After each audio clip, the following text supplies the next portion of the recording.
विद्यार्थीगण कृपया ध्यान दें। कुमार गौरव सर लेकर आ रहे हैं रेलवे एनटीपीसी के लिए ब्रह्मास्त्र, सवालों की आंधी, तैयारी का तूफान। रेलवे एनटीपीसी जो आपकी डिमांड थी गुरुजी कब करोगे कब करोगे कब करोगे, कि 26 तारीख से आपका ब्रह्मास्त्र मैंने लॉन्च करने जा रहा हूँ। ठीक है, जीके जीएस और करंट अफेयर्स जो है इसके 50 सवाल आपके पेपर में आएंगे। अगर सच में आपने एनटीपीसी सोच लिया है, आप इतने दिनों से हल्ला मचा ही रहे हो, तो अब सुन लो मेरी बात को। 7 दिन भाई साहब, 26 को होगी पहली क्लास, 27 को दूसरी क्लास आपके, 28, 29, 30, ठीक है, और आपके 2 और 3, तो ये आपकी 7 क्लास होने वाली है। जीके जीएस के पिछले जितने भी 15-20 साल के जो पेपर्स आपके हुए हैं एनटीपीसी के, वो सब की सब जो है मैं आपको निपटा दूं।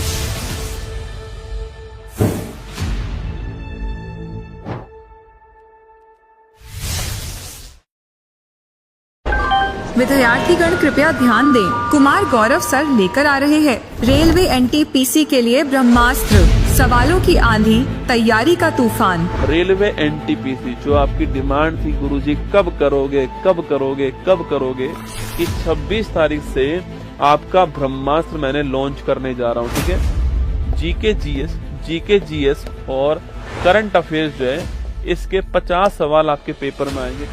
अगर सच में आपने एनटीपीसी सोच लिया है, आप इतने दिनों से हल्ला मचा ही रहे हो, तो अब सुन लो मेरी बात को। 7 दिन भाई साहब, 26 को होगी पहली क्लास, 27 को दूसरी क्लास आपके, 28, 29, 30, ठीक है, और आपके 2 और 3, तो ये आपकी 7 क्लास होने वाली है। जीके जीएस के पिछले जितने भी 15-20 साल के जो पेपर्स आपके हुए हैं एनटीपीसी के, वो सब की सब जो है मैं आपको निपटा दूं।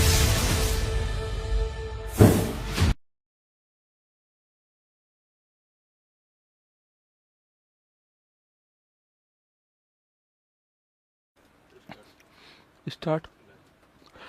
हेलो नमस्कार, गुड इवनिंग मेरे शेर शेरनी उत्कर्ष परिवार में आप सभी का दिल खोलकर स्वागत है। एनटीपीसी के ब्रह्मास्त्र की शुरुआत यहां से होती है। अगले 7-8 दिन आपको जम के मेरे साथ मेहनत करनी है, पसीना बहाना है।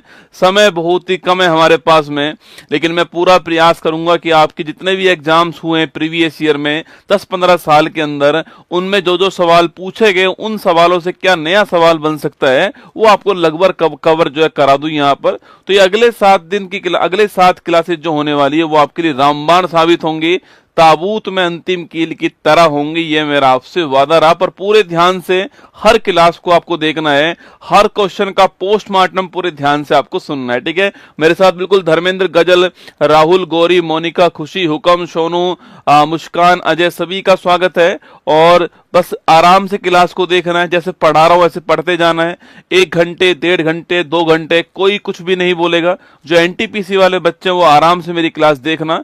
निश्चित तौर पे मान के चलना कि आपको हर क्लास से आपके पेपर में सवाल निश्चित तौर पर मिलने वाला है। ठीक है, चलिए शुरुआत करते हैं। कुछ देर की खामोशी फिर शोर आएगा, तुम्हारा तो सिर्फ वक्त आया था पड़ोसी, हमारा इस बार दौर आएगा। ठीक है, कुछ देर की खामोशी फिर शोर आएगा, तुम्हारा वक्त आया था, हमारा इस बार दौर आएगा। तो हम जो तैयारी करने वाले देखिए, एनटीपीसी के अंदर जीके जीएस का अहम रोल है, ये आप भी जानते हो और मैं भी जानता हूं। तो जीके जीएस और जो करंट अफेयर्स है, इसका अहम रोल जो है वो आपकी परीक्षा के अंदर होने वाला है। ठीक है, इन तीनों का अहम रोल होगा, और इन तीनों के अंदर जिनका स्कोर अच्छा जाएगा उनका एनटीपीसी जो आपके वो क्लियर होने वाला है। ये आप और मैं बेहतर तरीके से जानते हैं। ठीक है, इसके लिए मेरी ये 7 क्लासेज आने वाली है। टाइमिंग आपको पता ही है, 26 तारीख को, 27 को, 28, 29, 30 और आपके इसके अलावा 2 और 3। ठीक है, जो ये 2 और 3 होने वाली है, इसमें हम केवल जो है करंट अफेयर्स पढ़ने वाले हैं। ठीक है, जो 2 और 3 होगी इसमें हम केवल जो है करंट अफेयर्स जो है ये पढ़ने वाले हैं। और 26, 27, 28, 29, 30 जो है यहाँ पर हम जीके जीएस साथ में स्टैटिक वाला जो पोर्शन होगा इसको कवर करने वाले हैं। ये आपके लिए सूचना है। ठीक है, तो शुरुआत की 5 क्लासेज जो होंगी वो जीके जीएस स्टैटिक वाला पोर्शन होगी, और अंतिम 2 क्लास जो होंगी वो करंट अफेयर्स वाला पोर्शन जो है इसके ऊपर होने वाली है। ठीक है, स्पीड मेरी थोड़ी तेज रहने वाली है, इसलिए स्पीड से कॉम्प्रोमाइज करना पड़ेगा आपको। स्पीड तेज रहेगी, लिखूंगा भी तेज आपको यहाँ पर। आपको केवल क्लास को सुनना है, पेपर में सवाल आएगा आप कर जाओगे, ठीक है। चलिए शुरुआत करते हैं। एनटीपीसी का ब्रह्मास्त्र नंबर 1 में आप सभी का स्वागत है, ठीक है। क्वेश्चन नंबर 1 देखिए, एनटीपीसी में आप जानते हो सवाल जो है कुछ इस प्रकार आता है, ठीक है। मतलब 4 ऑप्शन होते हैं, उसके नीचे फिर 4 ऑप्शन होते हैं, सवाल ऐसे पूछता है आपसे, है ना। रोलेट एक्ट किस वर्ष पारित हुआ था? 1919 में, 1921 में, 1929 में, 1916 के अंदर। DCAB 4 ऑप्शन आपके सामने, ठीक है। देखो पहली बात दोस्तों, आपके यहां पर 4 साल लिखे हुए हैं। एक तो लिखा हुआ है 1916 लिखा हुआ है, एक लिखा हुआ है 1919, एक लिखा हुआ है 1921 और एक आपके लिखा हुआ है 1929, ठीक है। इन चारों साल के बारे में बात करते हैं, ठीक है। देखो जो 1916 है आपके, यहां पर आप जानते हो इस वर्ष दोस्तों कांग्रेस का लखनऊ अधिवेशन हुआ था। पेपर के लिए महत्वपूर्ण सवाल है। और आप ये भी जानते हो कि जो लखनऊ अधिवेशन था, इसके अंदर अंबिका चरण मजमूदार जो है यह इसके अध्यक्ष थे, ये भी आपको ध्यान रखना है, ठीक है। और इसी अधिवेशन में कांग्रेस और मुस्लिम लीग जो है इसके मध्य क्या हुआ था? एग्रीमेंट हुआ था।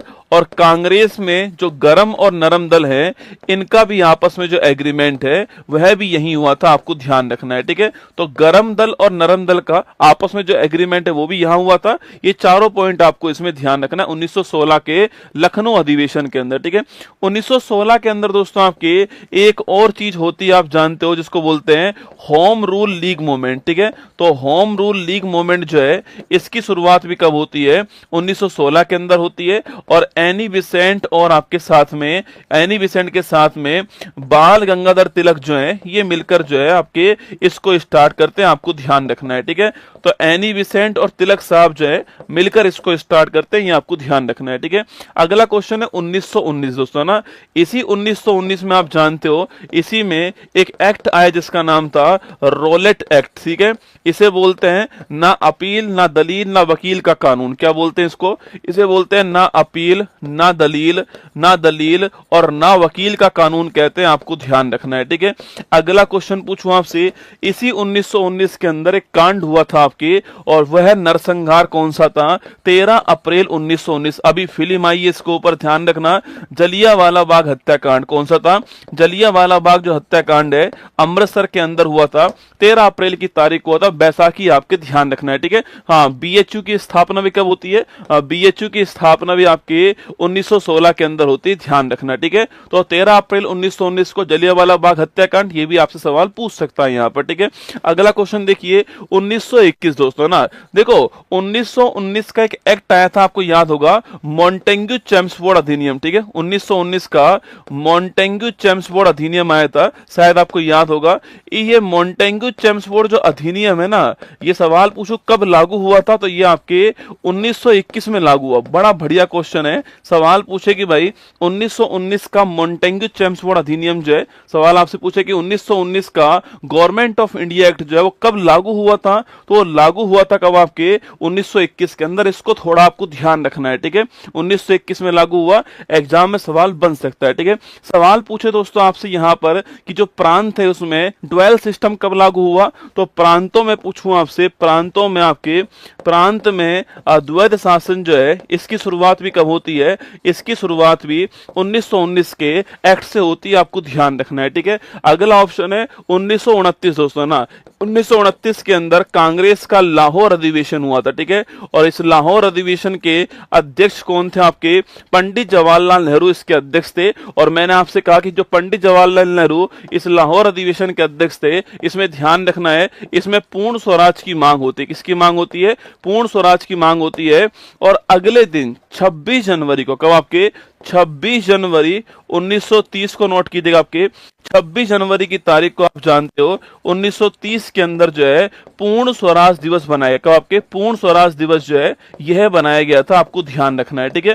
तो इस एक क्वेश्चन में हमारा आंसर क्या हो गया? हमारा आंसर हो गया 1919 का रोलेट एक्ट, हमारा ठीक आंसर है। तो हमारा 1919 ठीक आंसर है, ऑप्शन नंबर 1 है। और यहां पर ऑप्शन नंबर 3, देखो ये एनटीपीसी की दोस्तों खास विशेषता है। कई लोग सोचते हैं ऑप्शन नंबर 1 यहां टिक कर देंगे। ये आपके ऑप्शन नंबर 1 में डी ऑप्शन लिखा हुआ है, ठीक है, इसलिए जहां पर ए होगा ना उसको टिक करना है। ये थोड़ी सी बारीक बात है, ध्यान रखना, शुरुआत में आपको समझा रहा हूं ये बात है ना, मेरा हर सवाल ऐसे ही होने वाला है, ठीक है। तो ऑप्शन नंबर 3 जो है आपके जज में ए ऑप्शन होगा, वो आपका ठीक आंसर होने वाला है, ठीक है।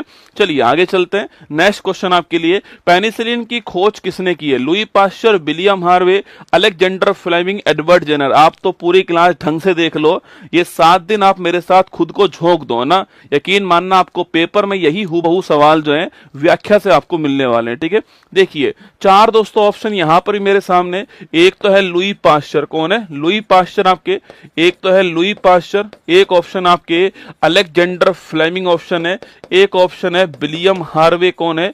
विलियम हार्वे, और एक ऑप्शन कौन सा है? Edward Jenner. ये 4 ऑप्शन है, चारों ही साइंस के हिसाब से महत्वपूर्ण होंगे, ठीक है।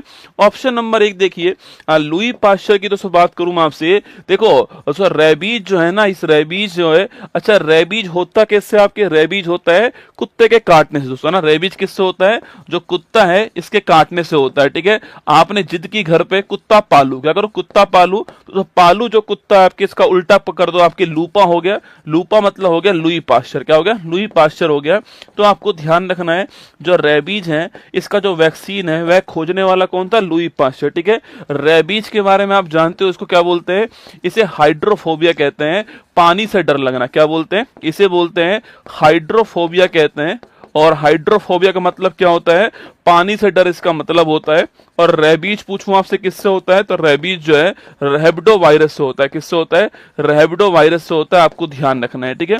तो रेबीज रैबिडो वायरस से होता है, और हाइड्रोफोबिया इसे कहते हैं हम लोग, ध्यान रखिएगा। और ये लुई पाश्चर ने इसका वैक्सीन खोजा, ये आपको ध्यान रखना है, ठीक है। अगला क्वेश्चन दोस्तों आपके फ्लेमिंग, ठीक है। जो फ्लेमिंग है, अगर इसकी मैं बात करूं आपसे, अलेक्जेंडर फ्लेमिंग जो है, जो पेनिसिलिन है आपके, जो पेनिसिलिन है इसकी खोज करने वाला कौन था? फ्लेमिंग, ठीक है। और पेनिसिलिन आपके विश्व की पहली एंटीबायोटिक, आपको ध्यान रखना है, ठीक है। तो वर्ल्ड की फर्स्ट एंटीबायोटिक कौन सी है? पेनिसिलिन है, और इसकी खोज करने वाला फ्लेमिंग था, आपको ध्यान रखना है, ठीक है। अगला क्वेश्चन आपके दोस्तों हार्वे की बात करूं मैं आपसे, अरे विलियम हार्वे सवाल पूछे कि भाई रक्त परिसंचरण तंत्र जो है, रक्त परिसंचरण तंत्र जो है, इसके बारे में बताने वाले कौन था? आपके ब्लड सर्कुलेशन सिस्टम जो है, इसके बारे में बताने वाले कौन था? आपके हार्वे दोस्तों ना। और आपने सुना होगा जो रक्त परिसंचरण तंत्र आपके, इसी में आपके हार्ट आता है। कौन सा आता है? जो हार्ट है आपके, वही ब्लड को पूरी बॉडी के अंदर पंप करता है, ये आपको ध्यान रखना है, ठीक है। अच्छा जेनर की बात करूं मैं आपसे, एडवर्ड जेनर दोस्तों आपके, इसने जो आपके चिकन जो आपके स्मॉल पॉक्स जो होता है, जिसको आप लोग चेचक कहते हो, क्या बोलते हो? चेचक कहते हो। इस चेचक का वैक्सीन टीका खोजने वाला कौन था? इसका वैक्सीन खोजने वाला था एडवर्ड जेनर, ठीक है। और यह विश्व की पहली क्या है? यह विश्व की पहली वैक्सीन है, यह भी आपको ध्यान रखना है, ठीक है। तो वर्ल्ड की पहली वैक्सीन पूछूं आपसे, वह चेचक की, ध्यान रखना आपके। और खोजने वाला कौन? आपके एडवर्ड जेनर जो है, यह खोजने वाला आपको ध्यान रखना है। अच्छा भारत कौन से 3 रोग से मुक्त हो चुका है? देखो भारत जो है कौन से 3 जो रोग हैं इससे मुक्त हो चुका है आपके। तो एक दोस्तों रोग का नाम लिखिए आप लोग, क्या है? चेचक, ठीक है। स्मॉल पॉक्स हो गया, 1980 में इससे फ्री हो गया, ठीक है। एक हो गया पोलियो, पोलियो आप जानते हो 2014 में हम इससे फ्री हो गए। और साल्क वैक्सीन जो है, यह पोलियो की जो वैक्सीन है, खोजने वाले साल का आपको ध्यान रखना है, ठीक है। एक अभी कुछ दिनों पहले हम ट्रैकोमा फ्री हो गए, ठीक है। ट्रैकोमा फ्री हो गए, आंख की बीमारी होती है ट्रैकोमा, ये आपको ध्यान रखना है, ठीक है। 2025 हम ट्रैकोमा फ्री हो चुके हैं, ठीक है। तो चेचक से हम फ्री हो चुके हैं 1980 में, पोलियो से 14 के अंदर फ्री हो चुके हैं, और ट्रैकोमा से हम जो आंख की बीमारी होती है इससे भी फ्री हो चुके हैं, ये आपको ध्यान रखना है, ठीक है। अच्छा सवाल पूछूं आपसे, चेचक जो रोग है आपके दोस्तों, चेचक जो रोग है आपके, यह किससे होता है? ठीक है, सवाल यह है चेचक जो रोग है जिसको आप स्मॉल पॉक्स कहते हो, इसके वायरस का नाम क्या है? क्या इसके वायरस का नाम क्या है? क्वेश्चन आपके सामने यहां पर, ठीक है। चलिएगा हमारा आंसर क्या हो गया? हमारा आंसर पेनिसिलिन की खोज करने वाला कौन है? Alexander Fleming. Option number B होगा आपके, जहां पर बी है तो ये हमारा आंसर ऑप्शन नंबर 4 होने वाला है। बी आपका ठीक आंसर है, ये आपको ध्यान रखना है, ठीक है। एक क्वेश्चन आपके सामने, चेचक जो है, जो स्मॉल पॉक्स है, इसके वायरस का नाम क्या होता है ये आपको बताना है, ठीक है। चेचक या जो जो स्मॉल पॉक्स है आपके दोस्तों, इसका वायरस का नाम क्या है? ठीक है दोस्तों, आपने अपनी गर्लफ्रेंड से कहा कि अपन लोग चेतक पर घूमने चलेंगे दोस्तों ना, आपने अपनी गर्लफ्रेंड से कहा कि जो मॉल है हम लोग कहाँ चलेंगे, मॉल हम दोस्तों किससे, आपके चेतक जो है आपके इससे चलेंगे। ठीक है, आपकी गर्लफ्रेंड ने कहा नहीं मैं तो नहीं जाऊं चेतक से दोस्तों आपके, यार तेरा चेतक पे चल तन चस्का रेड फरारी का, वो कहती है मैं कौन नहीं जाऊं चेतक के ऊपर, मैं तो ओला बुक कर लूंगी, मैं तो क्या है, मैं तो ओला बुक कर लूंगी, मैं तो ओला से जाऊंगी। ठीक है, मैं तो ओला से जाऊंगी, आपको ध्यान रखना है। ठीक है, तो लिखिएगा इसके वायरस का नाम क्या होता है, वेरी ओला वायरस। क्या होता है, वेरी ओला वायरस जो है ये इसके वायरस का नाम है आपके स्मॉल पॉक्स, चेतक और वेरियोला। ठीक है, ध्यान रखना। ठीक है, तो वेरियोला वायरस जो है ये आपके चेचक का वायरस है, आपको ध्यान रखना है। ठीक है, चलिए क्वेश्चन नंबर 3 देखिए, कर्णम मल्लेश्वरी किस खेल से संबंधित है? तीरंदाजी से, शतरंज से, भारोत्तोलन से, टेबल टेनिस से। देखो कर्णम मल्लेश्वरी का नाम आपको थोड़ा ध्यान रखना है। ठीक है, और जब आप कर्णम मल्लेश्वरी का नाम पढ़ ही रहे हो तो आपको यहीं पर साथ में ही एक नाम और नोट कर लेना है। वो कौन सा है? वह आपके केडी जादव। कौन है? केडी जादव। ये दो नाम आपको ध्यान रखने हैं। ठीक है, देखो कर्णम मल्लेश्वरी दोस्तों, आपसे पूछूं आपसे, कर्णम मल्लेश्वरी जो है सन 2000 के अंदर सिडनी के अंदर ओलंपिक हुआ। कहाँ हुआ? सिडनी के अंदर जो है ओलंपिक हुआ था। बात कब की आपके, यह बात जो है आपके किस वर्ष की है? सन 2000 की बात है। ठीक है, और इस ओलंपिक में ब्रॉन्ज मेडल जीतकर कौन लाती है? कर्णम मल्लेश्वरी लेकर आती है। ठीक है, खेल कौन सा था आपके? खेल था वेट लिफ्टिंग। कौन सा खेल आपके? खेल था वेट लिफ्टिंग, आपको ध्यान रखना है। ठीक है, भारोत्तोलन खेल था, ब्रॉन्ज जीतती है और ये पहली बार कोई ओलंपिक के अंदर भारतीय महिला जो है वो ब्रॉन्ज जीत कर लाई। ठीक है, तो पहली भारतीय महिला बनती है, पहली भारतीय महिला जो ओलंपिक के अंदर पदक जीत कर लाती है वो कर्णम मल्लेश्वरी बनती है दोस्तों ना। इन्हीं कर्णम मल्लेश्वरी को हमने क्या दिया? इन्हीं कर्णम मल्लेश्वरी को हमने जो है भारत का हाईएस्ट खेल सम्मान जो है, जिसका नाम पहले था राजीव गांधी खेल रत्न पुरस्कार। ठीक है, आजकल तो आप जानते हो इसका नाम चेंज हो गया, पर पहले इसका नाम राजीव गांधी खेल रत्न अवार्ड इसका नाम था, पहले की बात कर रहा हूं। ठीक है, तो ये राजीव गांधी खेल रत्न अवार्ड पाने वाली पहली भारतीय महिला है, यह भी आपको ध्यान रखना है। ठीक है, तो यह अवार्ड पाने वाली पहली भारतीय महिला कौन आपके? वो भी कर्णम मल्लेश्वरी को आपको ध्यान रखना है। ठीक है दोस्तों, इसी का नाम क्या हो चुका है? इसी का नाम चेंज हो चुका है। कौन सा? आपके मेजर ध्यानचंद खेल रत्न अवार्ड। क्या हो चुका है? मेजर ध्यानचंद खेल रत्न अवार्ड जो है ये इसका नया नाम हो चुका है। 2021 के अंदर जो है इसका नाम हमने चेंज कर दिया और मेजर ध्यानचंद जो अवार्ड है इसकी जो इनामी राशि कितनी हो चुकी है? 25 लाख रुपए जो है इसकी इनामी राशि है। और इस साल पूछूं आपसे दोस्तों, इस साल जो है कितने लोगों को मिला है? तो इस साल नोट कीजिएगा, आपके इस साल 25 के अंदर जो है यह जो अवार्ड आपके 24 के अंदर जो अवार्ड मिला था, आपके लेटेस्ट जो अवार्ड है उनका दोस्तों नाम पूछू क्या आपके? तो उनका नाम नोट कीजिए। एक का नाम डी गुकेश। क्या नाम है? एक का नाम है डी गुकेश, शतरंज के खिलाड़ी है, ध्यान रखना दोस्तों। एक नाम लिखिए आप मनु भाकर हो गई। मनु भाकर आप जानते हो किसकी? आपके मनु भाकर जो है आपके शूटिंग की खिलाड़ी है, ये भी आप परिचित हो दोस्तों। एक नाम नोट कीजिए आप। इसके अलावा दोस्तों एक नाम लिखिए आप जो है प्रवीण कुमार हो गए। प्रवीण कुमार जो है वो दिव्यांग खिलाड़ी है और किसके? High jump. किसके? हाई जंप के खिलाड़ी है, दिव्यांग, ये आपको ध्यान रखना है। और एक हमारे कप्तान साहब जो है हरमनप्रीत जी हो गए आपके, जो हॉकी के कप्तान है, आपको ध्यान रखना है। ठीक है, तो इन 4 लोगों को इस साल क्या मिला है? इन 4 लोगों को लेटेस्ट आपके कौन सा अवार्ड मिला है? लेटेस्ट जो है मेजर ध्यानचंद अवार्ड मिला, आपको ध्यान रखना है। ठीक है, तो कर्णम मल्लेश्वरी का नाम इसलिए महत्वपूर्ण बनता है एग्जाम में। ठीक है, अच्छा केडी जादव पूछूं आपसे दोस्तों, ये भी हमारे लिए महत्वपूर्ण है। 1952 का एक ओलंपिक हुआ, हेलेंस्की ओलंपिक। कौन सा था? हेलेंस्की ओलंपिक था। हेलेंस्की पूछूं आपसे किसकी राजधानी है? फिनलैंड की राजधानी, आपको ध्यान रखना है। इसी हेलेंस्की ओलंपिक में इन्होंने ब्रॉन्ज मेडल जीता। किस खेल के अंदर? आपके ये खेल थी कुश्ती या फिर रेसलिंग के अंदर। ठीक है, और ओलंपिक में ब्रॉन्ज ओलंपिक में पदक जीतने वाले पहले भारतीय कौन थे? पहले जो भारतीय थे उनका नाम था केडी जादव, आपको ध्यान रखना है। ठीक है, तो इनके साथ में लगे हाथ इनका नाम भी आप नोट कर लीजिए ना। तो इसमें लेटेस्ट वाला सवाल पूछ सकता है आपसे। ये सवाल कई बार पूछा गया है कि भाई जब मेजर ध्यानचंद अवार्ड आपके कब चेंज हुआ, इसमें कितना पैसा मिलता है, ये भी अवार्ड आपके क्वेश्चन में आया हुआ है। ठीक है, और इस बार किसको मिला है, इनका खेल कौन सा है, ये सवाल भी आपसे पूछ सकता है। तो हमारा आंसर हो गया भारत सोलन हमारा आंसर है, ऑप्शन नंबर सी हमारा आंसर, ऑप्शन नंबर 4 जो है वो इसका करेक्ट आंसर हो गया। ठीक है, यहां पर दोस्तों एक खेल आपके टेबल टेनिस, ठीक है, इसके कुछ खिलाड़ी के नाम आपको ध्यान रखने हैं एग्जाम के हिसाब से ना।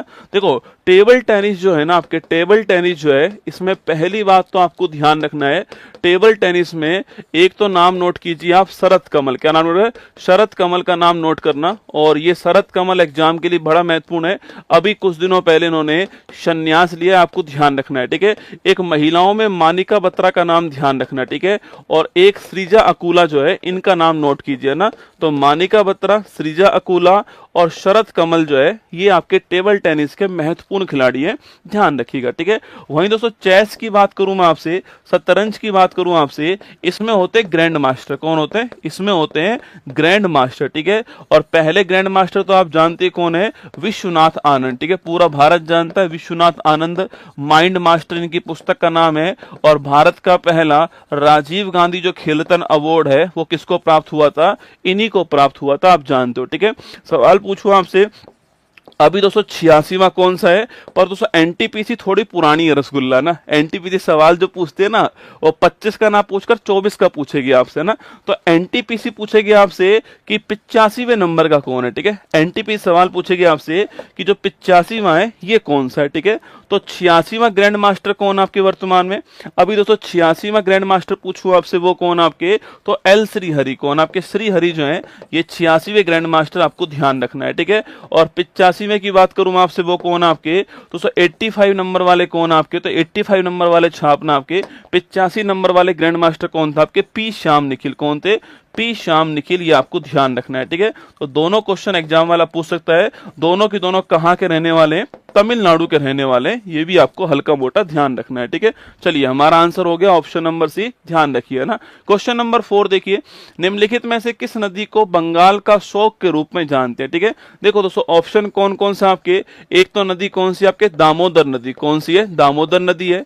एक नदी का नाम है कोशी नदी, लिखना कोशी दोस्तों नदी होगी आपके।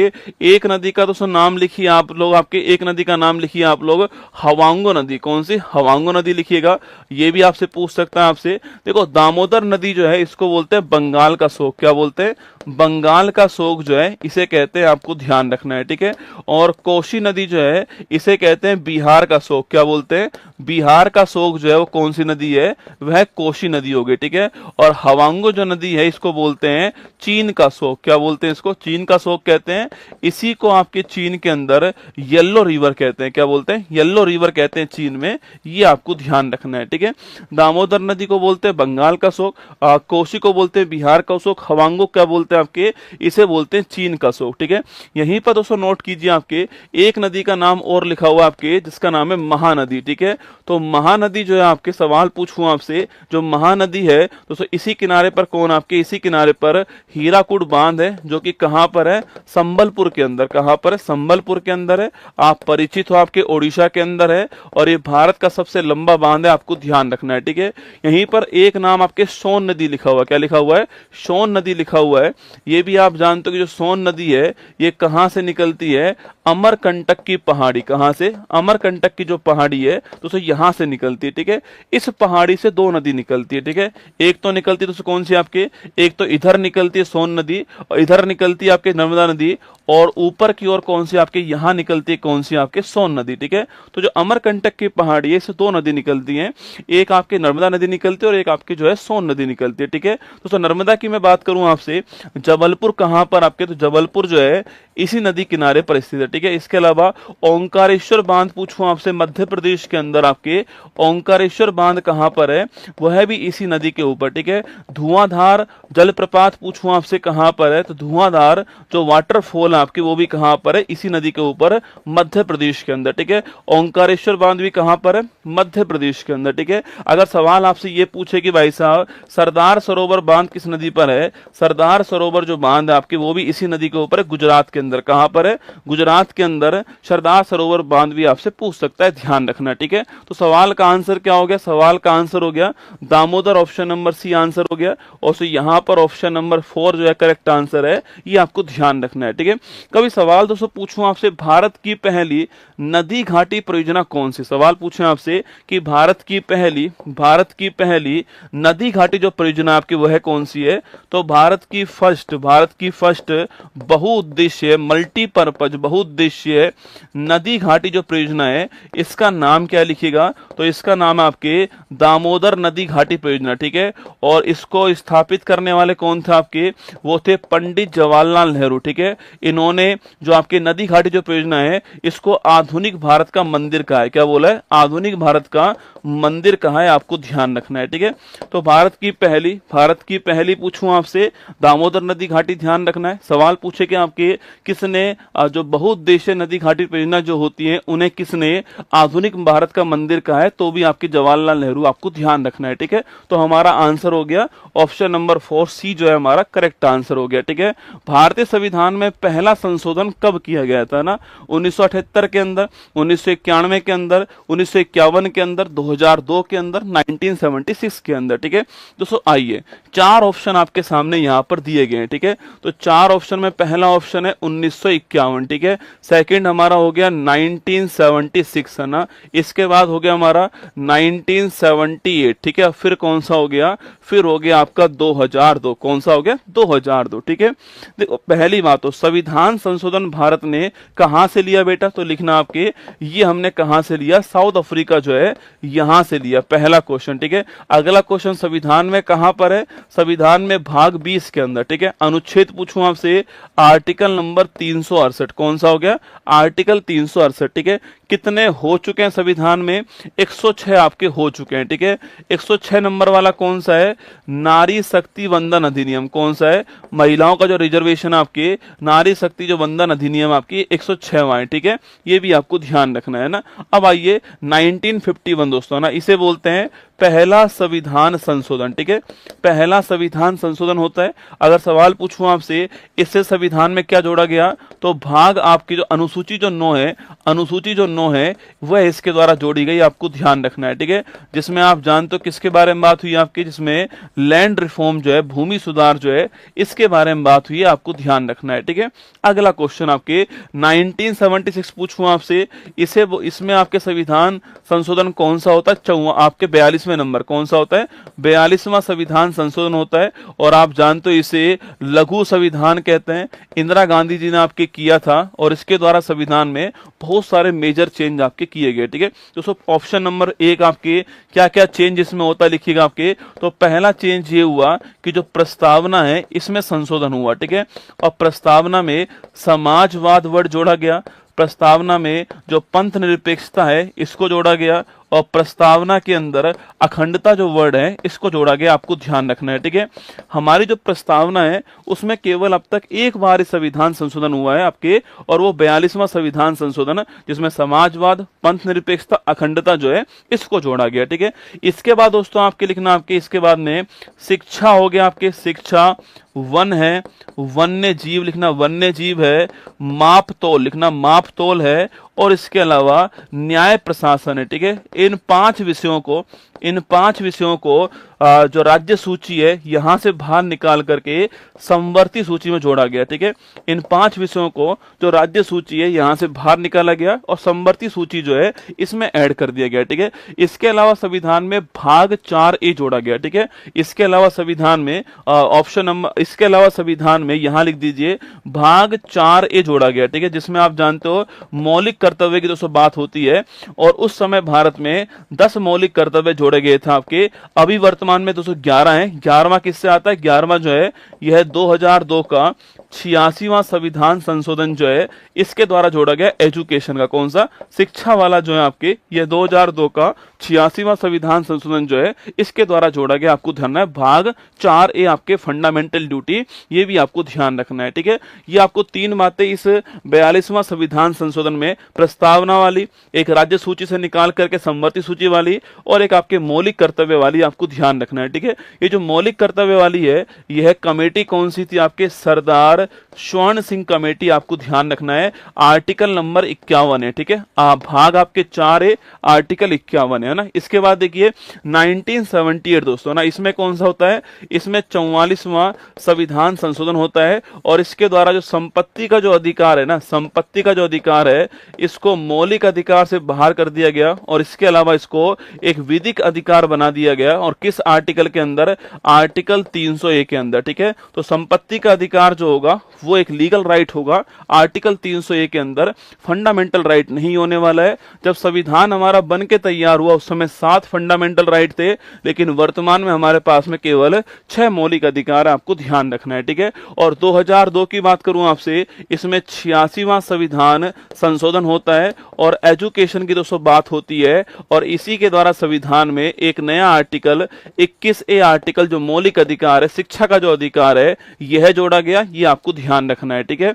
तो हमारा आंसर क्या हो गया, हमारा आंसर हो गया आपके पहला संविधान संशोधन कब हुआ, आपके 1951, ऑप्शन नंबर बी। पेपर वाला दोस्तों बच के जाएगा कहां, आप ये बताओ ना, पेपर वाला कहां जाएगा, इन 7 क्लास में दोस्तों घूम घूम के आपके फंस जाएगा यहीं पर, ठीक है। मैं आपको इतना कुछ करा दूंगा इसके अंदर जो है, यहीं पर फंसने वाला पेपर वाला, ठीक है। अब ये एक क्वेश्चन था संविधान संशोधन वाला, इसमें कितना कंटेंट आपके सामने आप देखिए ना, बस आप ये 7 क्लास आराम से देख लेना मेरी, बस है ना, बाकी तो आप मेरे ऊपर छोड़ दीजिए ना। आगे देखिए, यूक्रेन की राजधानी का नाम क्या, अंकारा है, ब्रुसेल्स है, कीव है, एंटवर्प है, ठीक है। ये 4 दोस्तों ऑप्शन है। देखो ये चारों ऑप्शन जो है वो महत्वपूर्ण शहर है एक्चुअली में, ठीक है। देखो अंकारा की बात करूं मैं आपसे, अंकारा है, इसके अलावा ब्रुसेल्स, कौन सा है, ब्रुसेल्स दोस्तों आपके, इसके अलावा आपके कीव। अच्छा ऐसे करो, आपके ये 4 दोस्तों नाम तो लिखे हुए हैं, इन्हें क्यों लिखे हम लोग आपके, देखो अंकारा जो है, अंकारा जो है पूछूं आपसे, यह है किसकी राजधानी है आपके दोस्तों, अंकारा बताओ किसकी राजधानी है, ब्रुसेल्स किसकी, आपके ब्रुसेल्स जो है यह है बेल्जियम, किसकी राजधानी आपके, जो बेल्जियम है इसकी राजधानी ब्रुसेल्स है। बेल्जियम आप जानते हो कि एक तो यूरोपियन यूनियन है, इसका मुख्यालय कहां पर है, बेल्जियम के अंदर बेटा, ठीक है। और एक इसके अलावा जो है, एक इसके अलावा जो नाटो है ना, इसका भी मुख्यालय कहां पर है, वो भी ब्रुसेल्स के अंदर, ठीक है। तो यूरोपियन यूनियन का मुख्यालय ब्रुसेल्स में और जो नाटो है इसका मुख्यालय भी कहां पर है, ब्रुसेल्स में, आपको ध्यान रखना है, ठीक है। अच्छा अगला क्वेश्चन आपके दोस्तों, अंकारा की मैं बात करूं मैं आपसे, अंकारा किसकी राजधानी होगी आपके, तुर्की की राजधानी अंकारा, आपको ध्यान रखना है, ठीक है। तुर्की की राजधानी अंकारा आपको नोट करना है, ठीक है। तुर्की पूछूं आपसे, यहां पर आपके सुन, यहां पर एक झील का नाम क्या है, वॉन गोलू झील, कौन सी झील है, वॉन गोलू झील। विश्व की सर्वाधिक लवणता वाली झील कहां पर है, वो भी यहीं पर आपको ध्यान रखना है, ठीक है। अगर सवाल पूछे आपसे ये आप नोट कीजिए, ठीक है। अच्छा कीव की बात करूं मैं आपसे, कीव किसकी राजधानी, यूक्रेन की, किसकी राजधानी है, सो कीव पूछूं आपसे तो कीव किसकी राजधानी होगी आपके, कीव जो है यूक्रेन की राजधानी, आपको ध्यान रखना है, ठीक है। अच्छा इसकी करेंसी पूछूं आपसे, मुद्रा का नाम क्या है, यह क्वेश्चन आपके सामने, ठीक है। जो यूक्रेन है इसकी मुद्रा का नाम क्या है, यह क्वेश्चन आपके सामने, ठीक है। एंटवर्प स्थान भी कहां पर है, बेल्जियम के अंदर एंटवर्प स्थान है। हीरे को तराशने का काम यहां पर होता है, ठीक है। जो हीरा होता है ना उसको तराशने का काम जो है वो एंटवर्प के अंदर होता है, ध्यान रखना दोस्तों ना। अच्छा पूछूं आपसे इसके अलावा डेनमार्क की राजधानी क्या है, ये आपको बताना है, ठीक है। इसके अलावा जो ऑस्ट्रिया है, इस ऑस्ट्रिया की राजधानी क्या है, यह आपको बताना है, ठीक है। अजरबैजान जो है, इस अजरबैजान की राजधानी क्या है, यह क्वेश्चन आपके सामने, ठीक है। सूडान जो है, इस सूडान की राजधानी क्या है, यह भी क्वेश्चन आपके सामने, ठीक है। सूडान जो है इसकी राजधानी क्या है, ठीक है। क्यूबा जो है, इस क्यूबा की राजधानी क्या है, यह क्वेश्चन आपके लिए, ठीक है। क्यूबा की जो राजधानी है वो है क्या है, बताना आपको, ठीक है। देखो यूक्रेन की दोस्तों मुद्रा का नाम पूछूं आपसे क्या है, यूक्रेन की जो मुद्रा है इसका नाम क्या है आपके, अरे यूक्रेन की राजधानी तो कीव हो गई आपके, मुद्रा का नाम पूछूं आपसे क्या, आपके मुद्रा का नाम बताओ। रे भाई किसी को नहीं पता मुद्रा का नाम क्या है इसकी, मैं भी नहीं बता रहा, ठीक है। डेनमार्क की राजधानी क्या है, कोपेनहेगन, क्या है, डेनमार्क की राजधानी कोपेनहेगन है। ऑस्ट्रिया की राजधानी क्या, वियना हो गई। अजरबैजान की राजधानी पूछूं आपसे, बाकू हो गई आपकी। सूडान की राजधानी खार्तूम, लिखना खार्तूम है। और क्यूबा की राजधानी क्या है, हवाना, क्या है, हवाना जो है ये क्यूबा की राजधानी, आपको ध्यान रखना है, ठीक है। दोस्तों लीरा नहीं है, लीरा तो किसकी मुद्रा, आपके तुर्की की मुद्रा है लीरा, ठीक है। तो लीरा किसकी, आपके लीरा जो है तुर्की की मुद्रा है, ध्यान रखना है, ठीक है। न्यू साइकिल जो जो है न्यू शेकेल आपके न्यू शेकेल जो है वह इजराइल की मुद्रा है। किसकी है? जो न्यू शेकेल है यह इजराइल की मुद्रा, आपको ध्यान रखना है, ठीक है। तो न्यू शेकेल इजराइल, ठीक है। अच्छा, हमारा आंसर क्या हो गया? हमारा आंसर जो आपके ऑप्शन नंबर सी हो गया। तो ये हमारा ऑप्शन नंबर 2 जो है हमारा करेक्ट आंसर हो गया, ठीक है। आगे बढ़िएगा, नेक्स्ट क्वेश्चन आपके, यामिनी कृष्णमूर्ति जिनका हाल ही में निधन हो गया वह किस क्षेत्र से संबंधित है? क्लासिकल डांस, गायन, लेखन और पत्रकारिता और अभिनय, ठीक है। यामिनी कृष्णमूर्ति का नाम पूछा गया यहाँ पर। तो यामिनी जो कृष्णमूर्ति है, अगर बात करूं मैं आपसे, यामिनी कृष्णमूर्ति जो है, देखो पहला क्वेश्चन, यामिनी कृष्णमूर्ति जो है इनके बारे में नोट कीजिएगा, यह भरतनाट्यम प्लस किसकी? आपके भरतनाट्यम प्लस कुचिपुड़ी की महान कलाकार थी, आप जानते हो, ठीक है। तो भरतनाट्यम प्लस कुचिपुड़ी की महान कलाकार कौन? आपके यामिनी कृष्णमूर्ति, आप परिचित हो, ठीक है। अभी कुछ दिनों पहले निधन इनका हो गया, ठीक है। 2016 में इनको भारत का सेकंड हाईएस्ट अवार्ड जो है पद्म विभूषण, यह भी इनको प्राप्त हुआ था, ठीक है। और इनकी बुक का नाम क्या है? तो ए पैशन ऑफ डांस जो है, ए पैशन ऑफ डांस, ये इनकी फेमस ऑटोबायोग्राफी, आपको ध्यान रखना है, ठीक है। ए पैशन ऑफ डांस ये इनकी बड़ी फेमस ऑटोबायोग्राफी, आपको ध्यान रखना है। और 16 में इनको पद्म विभूषण मिलता है। भरतनाट्यम प्लस कुचिपुड़ी जो है इसकी फेमस कलाकार कौन थी?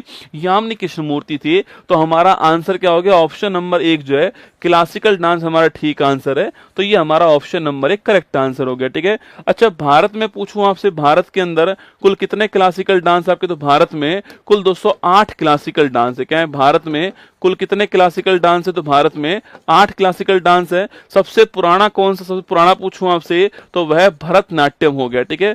इसी भरतनाट्यम को बोलते हैं क्या? इसी को सादिरट्टम डांस भी कहते हैं, ठीक है, ध्यान रखना, ठीक है। और होता कहां पर है? तमिलनाडु के अंदर। कहां होता है? तमिलनाडु के अंदर होता है। सबसे नया पूछूं कौन सा आपके? सबसे नया कौन सा है? सत्रिया डांस सबसे नया हो गया। और इसको करने वाले कौन? आपके श्रीमंत शंकरदेव ने शुरुआत की इसकी, श्रीमंत शंकरदेव ने शुरुआत की। सवाल आपसे पूछे, सत्रिया जो है इसको कब भारत के अंदर क्लासिकल डांस जो है इसका दर्जा प्राप्त हुआ? सवाल आपके सामने यहाँ पर, ठीक है। तो हमारा आंसर ऑप्शन नंबर 1 जो है वो ठीक आंसर हो गया है। इसको ध्यान रखिएगा ना। सूचना का अधिकार आरटीआई अधिनियम किस वर्ष में लागू हुआ? ठीक है, 2003 में हुआ, 2005 में हुआ, 2009 में हुआ या 17 के अंदर हुआ? चारों ही ऑप्शन आपके एग्जाम के लिए महत्वपूर्ण सवाल बन सकते हैं। देखो, पहला ऑप्शन है 2003, ठीक है, सेकंड ऑप्शन है 2005, है ना, थर्ड ऑप्शन है 2009 और फोर्थ ऑप्शन कौन सा है? 2017। आपके 4 ऑप्शन आपके सामने, ठीक है। देखो, 2003 में शायद आपको याद नहीं आ रहा होगा, मैं आपको याद करवाता हूं। जीआई टैग अधिनियम भारत में किस वर्ष का? आपके जीआई टैग जो अधिनियम भारत के अंदर आपके किस वर्ष का है? 1999 का। लेकिन वो लागू कब से होता है? आपके 2003 से होता है, ठीक है। तो जो जीआई टैग जो अधिनियम है, जीआई टैग जो अधिनियम है, यह अधिनियम तो किस वर्ष का है? यह अधिनियम तो 1999 का है, ठीक है। पर लागू कब से होता है? आपके लागू होता है 2003 से लागू होता है, ठीक है। और पहला जीआई टैग पूछो किसको मिला था? आपके दार्जिलिंग की चाय। किसको मिला था? दार्जिलिंग की जो चाय है इसको पहला जीआई टैग मिला था पश्चिम बंगाल के अंदर। कब मिला था? पश्चिम बंगाल की दार्जिलिंग की चाय को मिला, ठीक है। अगला क्वेश्चन है 2005, ठीक है। सवाल पूछूं आपसे, राइट टू इन्फॉर्मेशन जो अधिनियम है, राइट टू इन्फॉर्मेशन जो अधिनियम है वर्ष कौन सा? आपके वर्ष हो गया 2005 का, ठीक है। लागू कब से होता है? तो 12 अक्टूबर 2005 से लागू होता है, आपको ध्यान रखना है, ठीक है। तो 12 अक्टूबर 5 से लागू होता है, 2005 का राइट टू इन्फॉर्मेशन अधिनियम हो गया ना। अगला है 2009, ठीक है। सवाल पूछूं आपसे, राइट टू एजुकेशन जो है, शिक्षा का जो अधिकार है आपके, इसके लिए जो अधिनियम आया था यह कौन से वर्ष का है? 2009 का। और कब से लागू होता है? तो 1 अप्रैल 2010 से लागू होता है, ये आपको ध्यान रखना है, ठीक है। अगला क्वेश्चन हो गया है 17 वाला पूछूं आपसे, तो भारत में जीएसटी जो है, गुड्स एंड सर्विस टैक्स 101वां संविधान संशोधन 2016 जो है यह आपके 1 जुलाई 17 से लागू होता है, ये आपको ध्यान रखना है, ठीक है। तो जीएसटी की बात करूं मैं आपसे, समिति कौन सी? समिति कौन सी? आपके समिति हो गई विजय केलकर समिति। कौन सी हो गई? विजय केलकर समिति, आपको नोट करना है। गुड्स एंड सर्विस टैक्स जो है भारत में, ये लागू कब से होता है? आपके 17 में लागू होता है। 101वां संविधान संशोधन आपको नोट करना है, 2016 सवाल पूछ सकता है, ठीक है। तो ये चारों ही ऑप्शन आपके लिए महत्वपूर्ण है।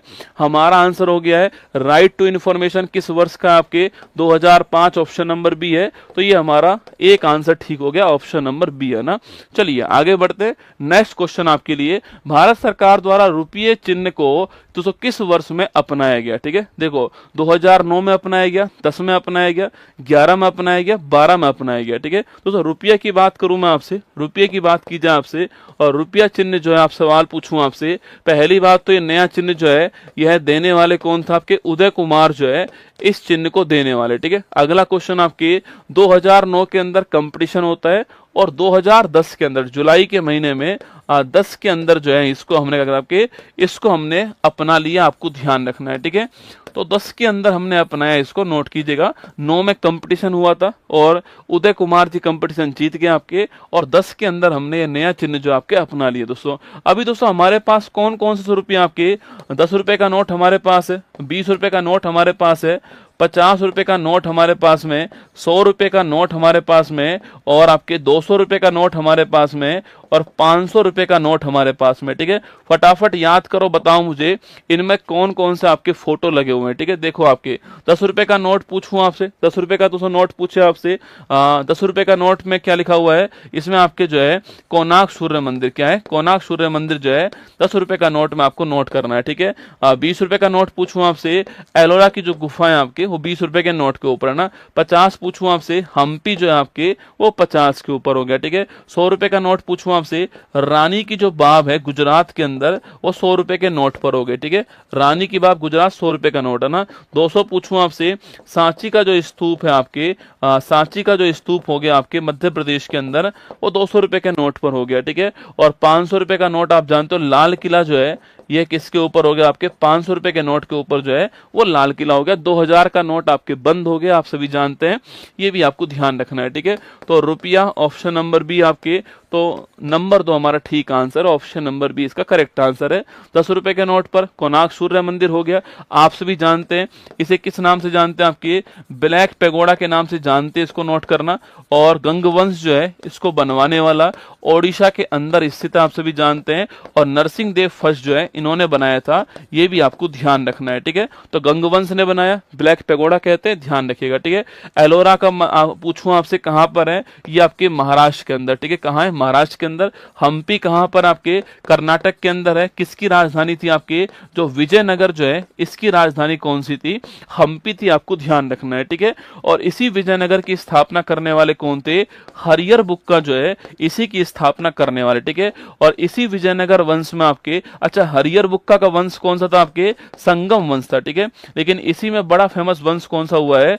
तुलु वंश हुआ है। ठीक है, और इसी तुलु वंश में कौन था? आपके इसी तुलु वंश में कृष्णदेव रॉय। कौन थे? कृष्णदेव रॉय एक महान शासक हुए, आपको ध्यान रखना है। ठीक है, इनके बारे में एक सवाल खूब पूछता है एग्जाम वाला, कृष्णदेव रॉय जो है इनकी बुक का नाम है आमुक्त माल्यदा। ठीक है, यह किस लैंग्वेज में है? यह सवाल स्टैटिक में खूब आता है। ठीक है, तो नोट करना, यह बुक जो है आपके वह तेलुगु भाषा में, आपको ध्यान रखना है किसके अंदर है? तेलुगु भाषा में नोट कीजिए। ठीक है, रानी की बाब गुजरात के अंदर आपको नोट करना है। ठीक है, सांची का स्तूप आपके मध्य प्रदेश के अंदर है, और लाल किला आप जानते हो दिल्ली के अंदर है। तो हमारा आंसर हो गया ऑप्शन नंबर 2 बी हमारा जो है करेक्ट आंसर हो गया। ठीक है, चलिए आगे बढ़ते हैं। ऑस्टियोपोरोसिस आपके किस अंग से संबंधित रोग है ना? हड्डी से, दिल से, गुर्दा दोस्तों, फेफड़ा। ठीक है, देखो ऑस्टियो जो वर्ड होता है ना इसका अर्थ क्या होता है? इसका अर्थ होता है हड्डी। ठीक है, ऑस्टियो वर्ड आपके, ऑस्टियो वर्ड का अर्थ क्या है? हड्डी होता है। ठीक है, और जो पोरोसिस होता है इस वर्ड का मतलब होता है छेद होना या कमजोर होना। ठीक है, तो यह रोग कौन सा? यह रोग आपके हड्डी कमजोर होना। ठीक है, हड्डी कमजोर होना जो है यह रोग हो गया। और जो विटामिन डी है दोस्तों, इस विटामिन डी की कमी से, इसकी कमी से जो एडल्ट हैं आपके, इनमें रोग कौन सा? आपके इनमें रोग होता है ऑस्टियोपोरोसिस रोग। ठीक है, विटामिन डी आपसे सवाल पूछे कि भाई ऐसा कौन सा विटामिन है जो हार्मोन की तरह काम करता है? यह विटामिन डी हो गया। ठीक है, इसका नाम पूछूं, क्या नाम आपके? तो इसे कैल्सीफेरोल कहते हैं। क्या बोलते हैं इसको? कैल्सीफेरोल कहते हैं, नोट कीजिएगा। सवाल अगर आपसे यह पूछे कि इसकी कमी से बच्चों में कौन सा रोग होता है आपके, तो रिकेट्स रोग होता है। ठीक है, बच्चों में रिकेट्स होता है, सूखा रोग कहते हैं इसको, और जो आपके एडल्ट होते हैं उसमें ऑस्टियोपोरोसिस रोग होता है। ठीक है, सवाल अगर आपसे यहाँ पर ये पूछ ले कि भाई किस विटामिन को सनसाइन विटामिन कहते हैं, आपके सूर्य की जो पहली किरण होती है उसमें कौन सा विटामिन होता है, विटामिन डी होता है, आपको ध्यान रखना है। ठीक है, तो ये आपके लिए सवाल महत्वपूर्ण सवाल है, विटामिन डी का सवाल पूछ सकता है आपसे। हड्डी हमारा ऑप्शन नंबर 1 करेक्ट आंसर हो गया, यहाँ पर हमारा ऑप्शन नंबर 4 हो गया। ठीक है, सवाल दोस्तों आपसे यहाँ पर ये पूछे कि भाई मनुष्य के शरीर में आपके जो हड्डी है वो जानते हो कितनी होती है, 206 होती है। ठीक है, अगला दोस्तों क्वेश्चन आपके इस 206 के अंदर पूछूं आपसे, अक्षीय आपके जो कंकाल तंत्र है इसमें कितनी हड्डी, ये बताओ आप, तो कौन बताएगा? जो हमारा एक्सिस, जो आपके एक्सियल जो हमारा स्केलेटन सिस्टम आपके जो है इसमें कितनी हड्डी आपको बताना है। ठीक है, अगला क्वेश्चन आपके सबसे लंबी हड्डी कौन सी है, आप जानते हो सबसे लंबी दोस्तों हड्डी कौन सी है, आपके फीमर। ठीक है, फीमर कहाँ की, जांग की हड्डी, कहाँ की, जांग जो है थाई जो है वहां की हड्डी। ठीक है, सबसे छोटी हड्डी पूछूं आपसे कौन सी है, वह स्टेपिज, कौन सी स्टेपिज है, कहां पर मिलती है, कान में मिलती है, नोट करना स्टेपिज। ठीक है, इसके अलावा जो आपकी जबड़ा जो है इसकी हड्डी का नाम क्या है, मैंडिबल, बड़ी मजबूत हड्डी है ना, मैंडिबल आपके जबड़े की हड्डी का नाम है, ध्यान रखना। ठीक है, जबड़े की हड्डी मैंडिबल दोस्तों ना। जो आपके जो आपके जो कंधे हैं इसकी हड्डी का नाम क्या है, इसके फूला, क्या नाम है, इसके फूला जो है ये कंधे की हड्डी का नाम आपको ध्यान रखना है। ठीक है, तो कंधे की हड्डी का नाम इसके फूला हो गया, जबड़े का दोस्तों मैंडिबल हो गया, आपके छोटी हड्डी स्टेपिज हो गई, और सबसे लंबी आपके फीमर हो गई। मैंने सवाल पूछा आपसे कि जो हमारा एक्सियल जो स्केलेटन सिस्टम जो होता है इस 206 में से कितनी हड्डियां आपके इस 200 एक्सियल के अंदर आती है, ये सवाल आपको बताना है। ठीक है, कितनी हड्डियां अक्षीय कंकाल तंत्र जो होता है आपके सो, मतलब दोस्तों एक ऐसे लाइन खींच दिया बीचों बीच में से आपके, और इसमें जितनी भी हड्डियां आती हैं आपके वो सारी कौन सी, वो सारी की सारी जो है वो एक्सियल होती है। ठीक है, एक लाइन खींच दीजिए ऐसे आपके दोस्तों, इसमें जितनी भी हड्डी आएंगी सारी एक्सियल होंगी, मतलब हाथ और पैर की हड्डी बाहर निकाल दीजिए, बाकी सारी जो हड्डी होती है, खोपड़ी की हड्डी आपके, हमारी चेस्ट बोन जो होती है वो आपके, हमारी जो पसलियां 12 जोड़ी हैं वो हमारे जो आपके जो रीढ़ की हड्डी में जो हड्डियां होती है वो आपके, ये सारी की सारी हड्डी किस में आती है, एक्सियल के अंदर आती है। 80 हड्डियां होती है, कितनी होती है, 80 होती है, ये आपको ध्यान रखना है। ठीक है, बढ़िया सवाल है, एग्जाम में पूछ सकता है आपसे, है ना। तो अभी हमारा आंसर ऑप्शन नंबर डी हमारा आंसर है, ए हमारा ऑप्शन नंबर 4 ए हमारा आंसर है। ठीक है, आजादी से पहले भारत में भारतीय राष्ट्रीय कांग्रेस की पहली महिला अध्यक्ष कौन बनती है? ऑप्शन नंबर 1 विजय लक्ष्मी पंडित, सरोजनी नायडू, एनी बेसेंट और सुचित्रा कृपलानी। 4 ऑप्शन आपके सामने, चारों ही महत्वपूर्ण नाम भाई साहब।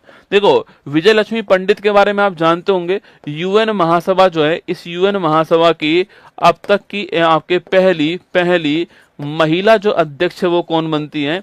तो पहली महिला जो अध्यक्ष है आपके वह बनती है कौन? आपके विजय लक्ष्मी पंडित का नाम आपको ध्यान रखना है। ठीक है, अच्छा अभी यूएन जनरल असेंबली जो महासभा है इसके वर्तमान में 79 सत्र जो है इसके अध्यक्ष कौन है? याद करो, फिलेमोन यंग। कौन है? फिलेमोन यंग है। और फिलेमोन यंग की मैं बात करूं आपसे, रहने वाले कहां के? कैमरून। कहां के रहने वाले? कैमरून के रहने वाले। लगे हाथ आप यहां पर ध्यान रखना। ठीक है, अगला ऑप्शन है सरोजनी नायडू। दोस्तों ना, आप जानते हो कि उत्तर प्रदेश की पहली महिला राज्यपाल कौन रही है आपके? तो भारत की पहली महिला राज्यपाल यही रही है। अगला क्वेश्चन आपसे पूछूं आपसे, तो कांग्रेस की पहली भारतीय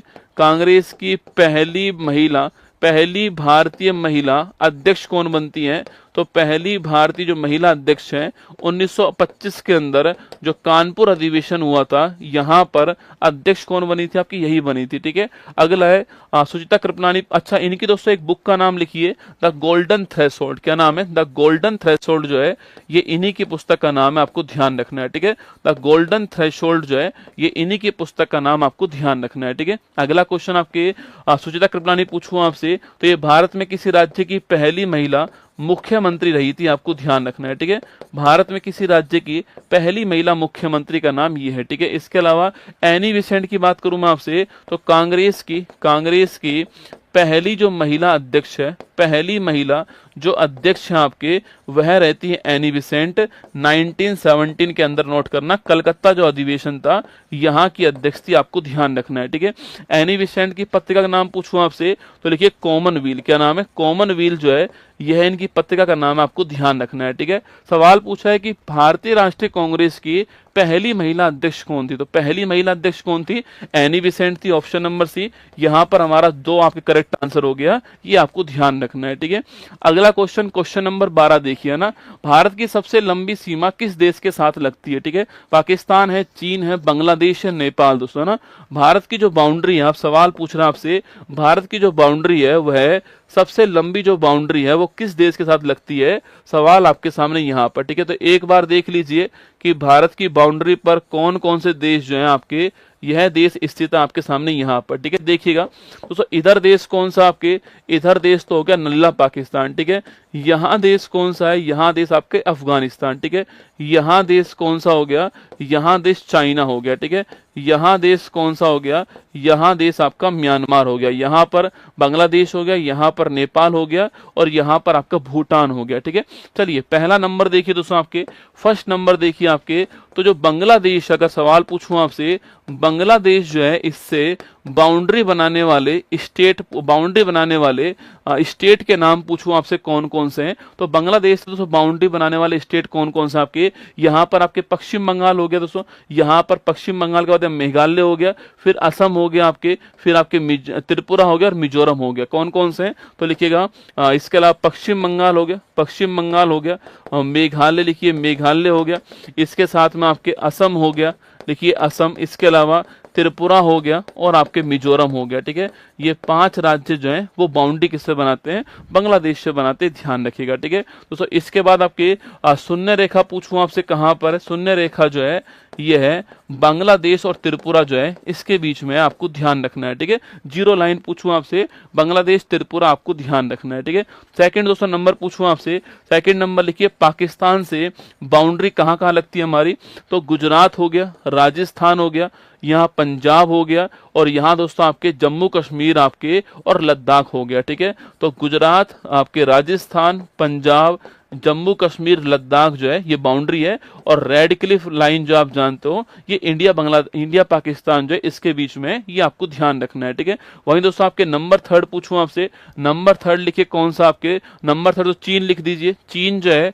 इस चीन की बाउंड्री कहाँ कहाँ लगती है लिखना आपके, चीन की जो सीमा दोस्तों लगती है आपके वो लद्दाख में लगती है, एक तो आपके यहाँ दोस्तों हिमाचल प्रदेश हो गया, यहाँ लगती है आपके, यहाँ से उत्तराखंड हो गया, यहाँ पे लगती है, यह सिक्किम से लगती है और यहाँ पर जो अरुणाचल प्रदेश है वहां लगती है। ठीक है, तो लिखिएगा Ladakh plus Himachal Pradesh plus Uttarakhand plus Sikkim plus आपके अरुणाचल प्रदेश, यहाँ बाउंड्री लगती है, और बाकी मैकमोहन रेखा जो आप जानते हो वह आपके भारत चीन के बीच में बाउंड्री बनाता है। ठीक है, इसके बाद दोस्तों नेक्स्ट पॉइंट म्यांमार हो गया आपके, तो म्यांमार की बात करूं मैं आपसे, म्यांमार जो है नोट करना, इसमें अरुणाचल प्रदेश है, नागालैंड है, मणिपुर, मिजोरम। ठीक है, तो अरुणाचल प्रदेश, नागालैंड, मणिपुर और मिजोरम आपके 4 स्टेट जो है यह म्यांमार की बाउंड्री में आ गए दोस्तों ना। इसके अलावा देखिए नेक्स्ट क्वेश्चन आपके नेपाल की बात करूं आपसे, नेपाल की जो बाउंड्री वो किससे लगती है आपसे, नेपाल की बाउंड्री उत्तराखंड हो गया, यहाँ उत्तर प्रदेश आपके, सो यहाँ पर बिहार हो गया, यह पश्चिम बंगाल हो गया, सिक्किम हो गया। ठीक है, तो उत्तराखंड हो गया, उत्तर प्रदेश हो गया, बिहार हो गया, पश्चिम बंगाल हो गया, सिक्किम हो गया, ये आपके नेपाल की बाउंड्री हो गई। ठीक है, अच्छा बांग्लादेश की दोस्तों बाउंड्री की बात करूँ, सॉरी भूटान की बाउंड्री की बात करूँ मैं आपसे, तो यह किससे बाउंड्री लगती है आपके, सो भूटान यहाँ पर है, सिक्किम दोस्तों पश्चिम बंगाल हो गया, असम हो गया, अरुणाचल प्रदेश हो गया। ठीक है, तो सिक्किम, पश्चिम बंगाल हो गया, असम हो गया, अरुणाचल प्रदेश हो गया, ये आपके भूटान की बाउंड्री हो गई। ठीक है, और लास्ट जो आपके वो है आपके कौन सा, जो अफगानिस्तान है इसकी बाउंड्री कहाँ लगती है, लद्दाख में लगती है, ये आपको ध्यान रखना है। ठीक है, एक क्वेश्चन सिंगल क्वेश्चन है, इस सिंगल क्वेश्चन में जितने भी सवाल बन सकते हैं आपके, मतलब हो सकता है इसी टॉपिक को पढ़ाने के लिए, अगर संभावना है कि यही टॉपिक जो पढ़ाने के लिए हम चाहूं तो मैं आपको 1 घंटे पढ़ा सकता हूं। ठीक है, फिर भी मैंने आपको इस टॉपिक को 5 मिनट के अंदर समेट दिया है, इसको ध्यान से सुनना है आपको। मैं फिर आपसे कह रहा हूं, देखो ये 7 क्लास जो है आपके वो पूरा सिलेबस रिवीजन करवाने वाली क्लास होने वाली है। इसमें से कुछ ऐसा भी हो सकता है कि आपको लगे कि सर ये तो मैं जानता हूं, संभावना है। ठीक है, आपको ऐसा लग सकता है, आपको लग सकता है गुरुजी ये वाला सवाल पेपर में नहीं आएगा, तो हर एक सवाल एनटीपीसी में ही पूछा गया सवाल है, लिख लो, हर एक सवाल एनटीपीसी में ही पूछा गया सवाल है, आप चेक कर लीजिएगा, आपका हर एक सवाल एनटीपीसी में आया हुआ है। ठीक है, मैं कोई अलग से सवाल नहीं पढ़ा रहा हूं आपको, बस मेरी जो व्याख्या है ना आपको ये काम आने वाली है। ठीक है, चलिएगा नेक्स्ट क्वेश्चन, ये हमारा आंसर क्या हो गया, ये हमारा आंसर जो है किसकी बाउंड्री, बांग्लादेश हो गया, ऑप्शन नंबर बी आपके 4 हमारा ठीक आंसर है। ठीक है, नेक्स्ट क्वेश्चन देखिए, निम्नलिखित में से कौन भारत रत्न से सम्मानित नहीं है? भीमसेन, जाकिर हुसैन, लता मंगेशकर, MS सुब्बुलक्ष्मी। ठीक है, चलिए दोस्तों नेक्स्ट क्वेश्चन देखते हैं आपके सामने। क्लास कब खत्म होगी?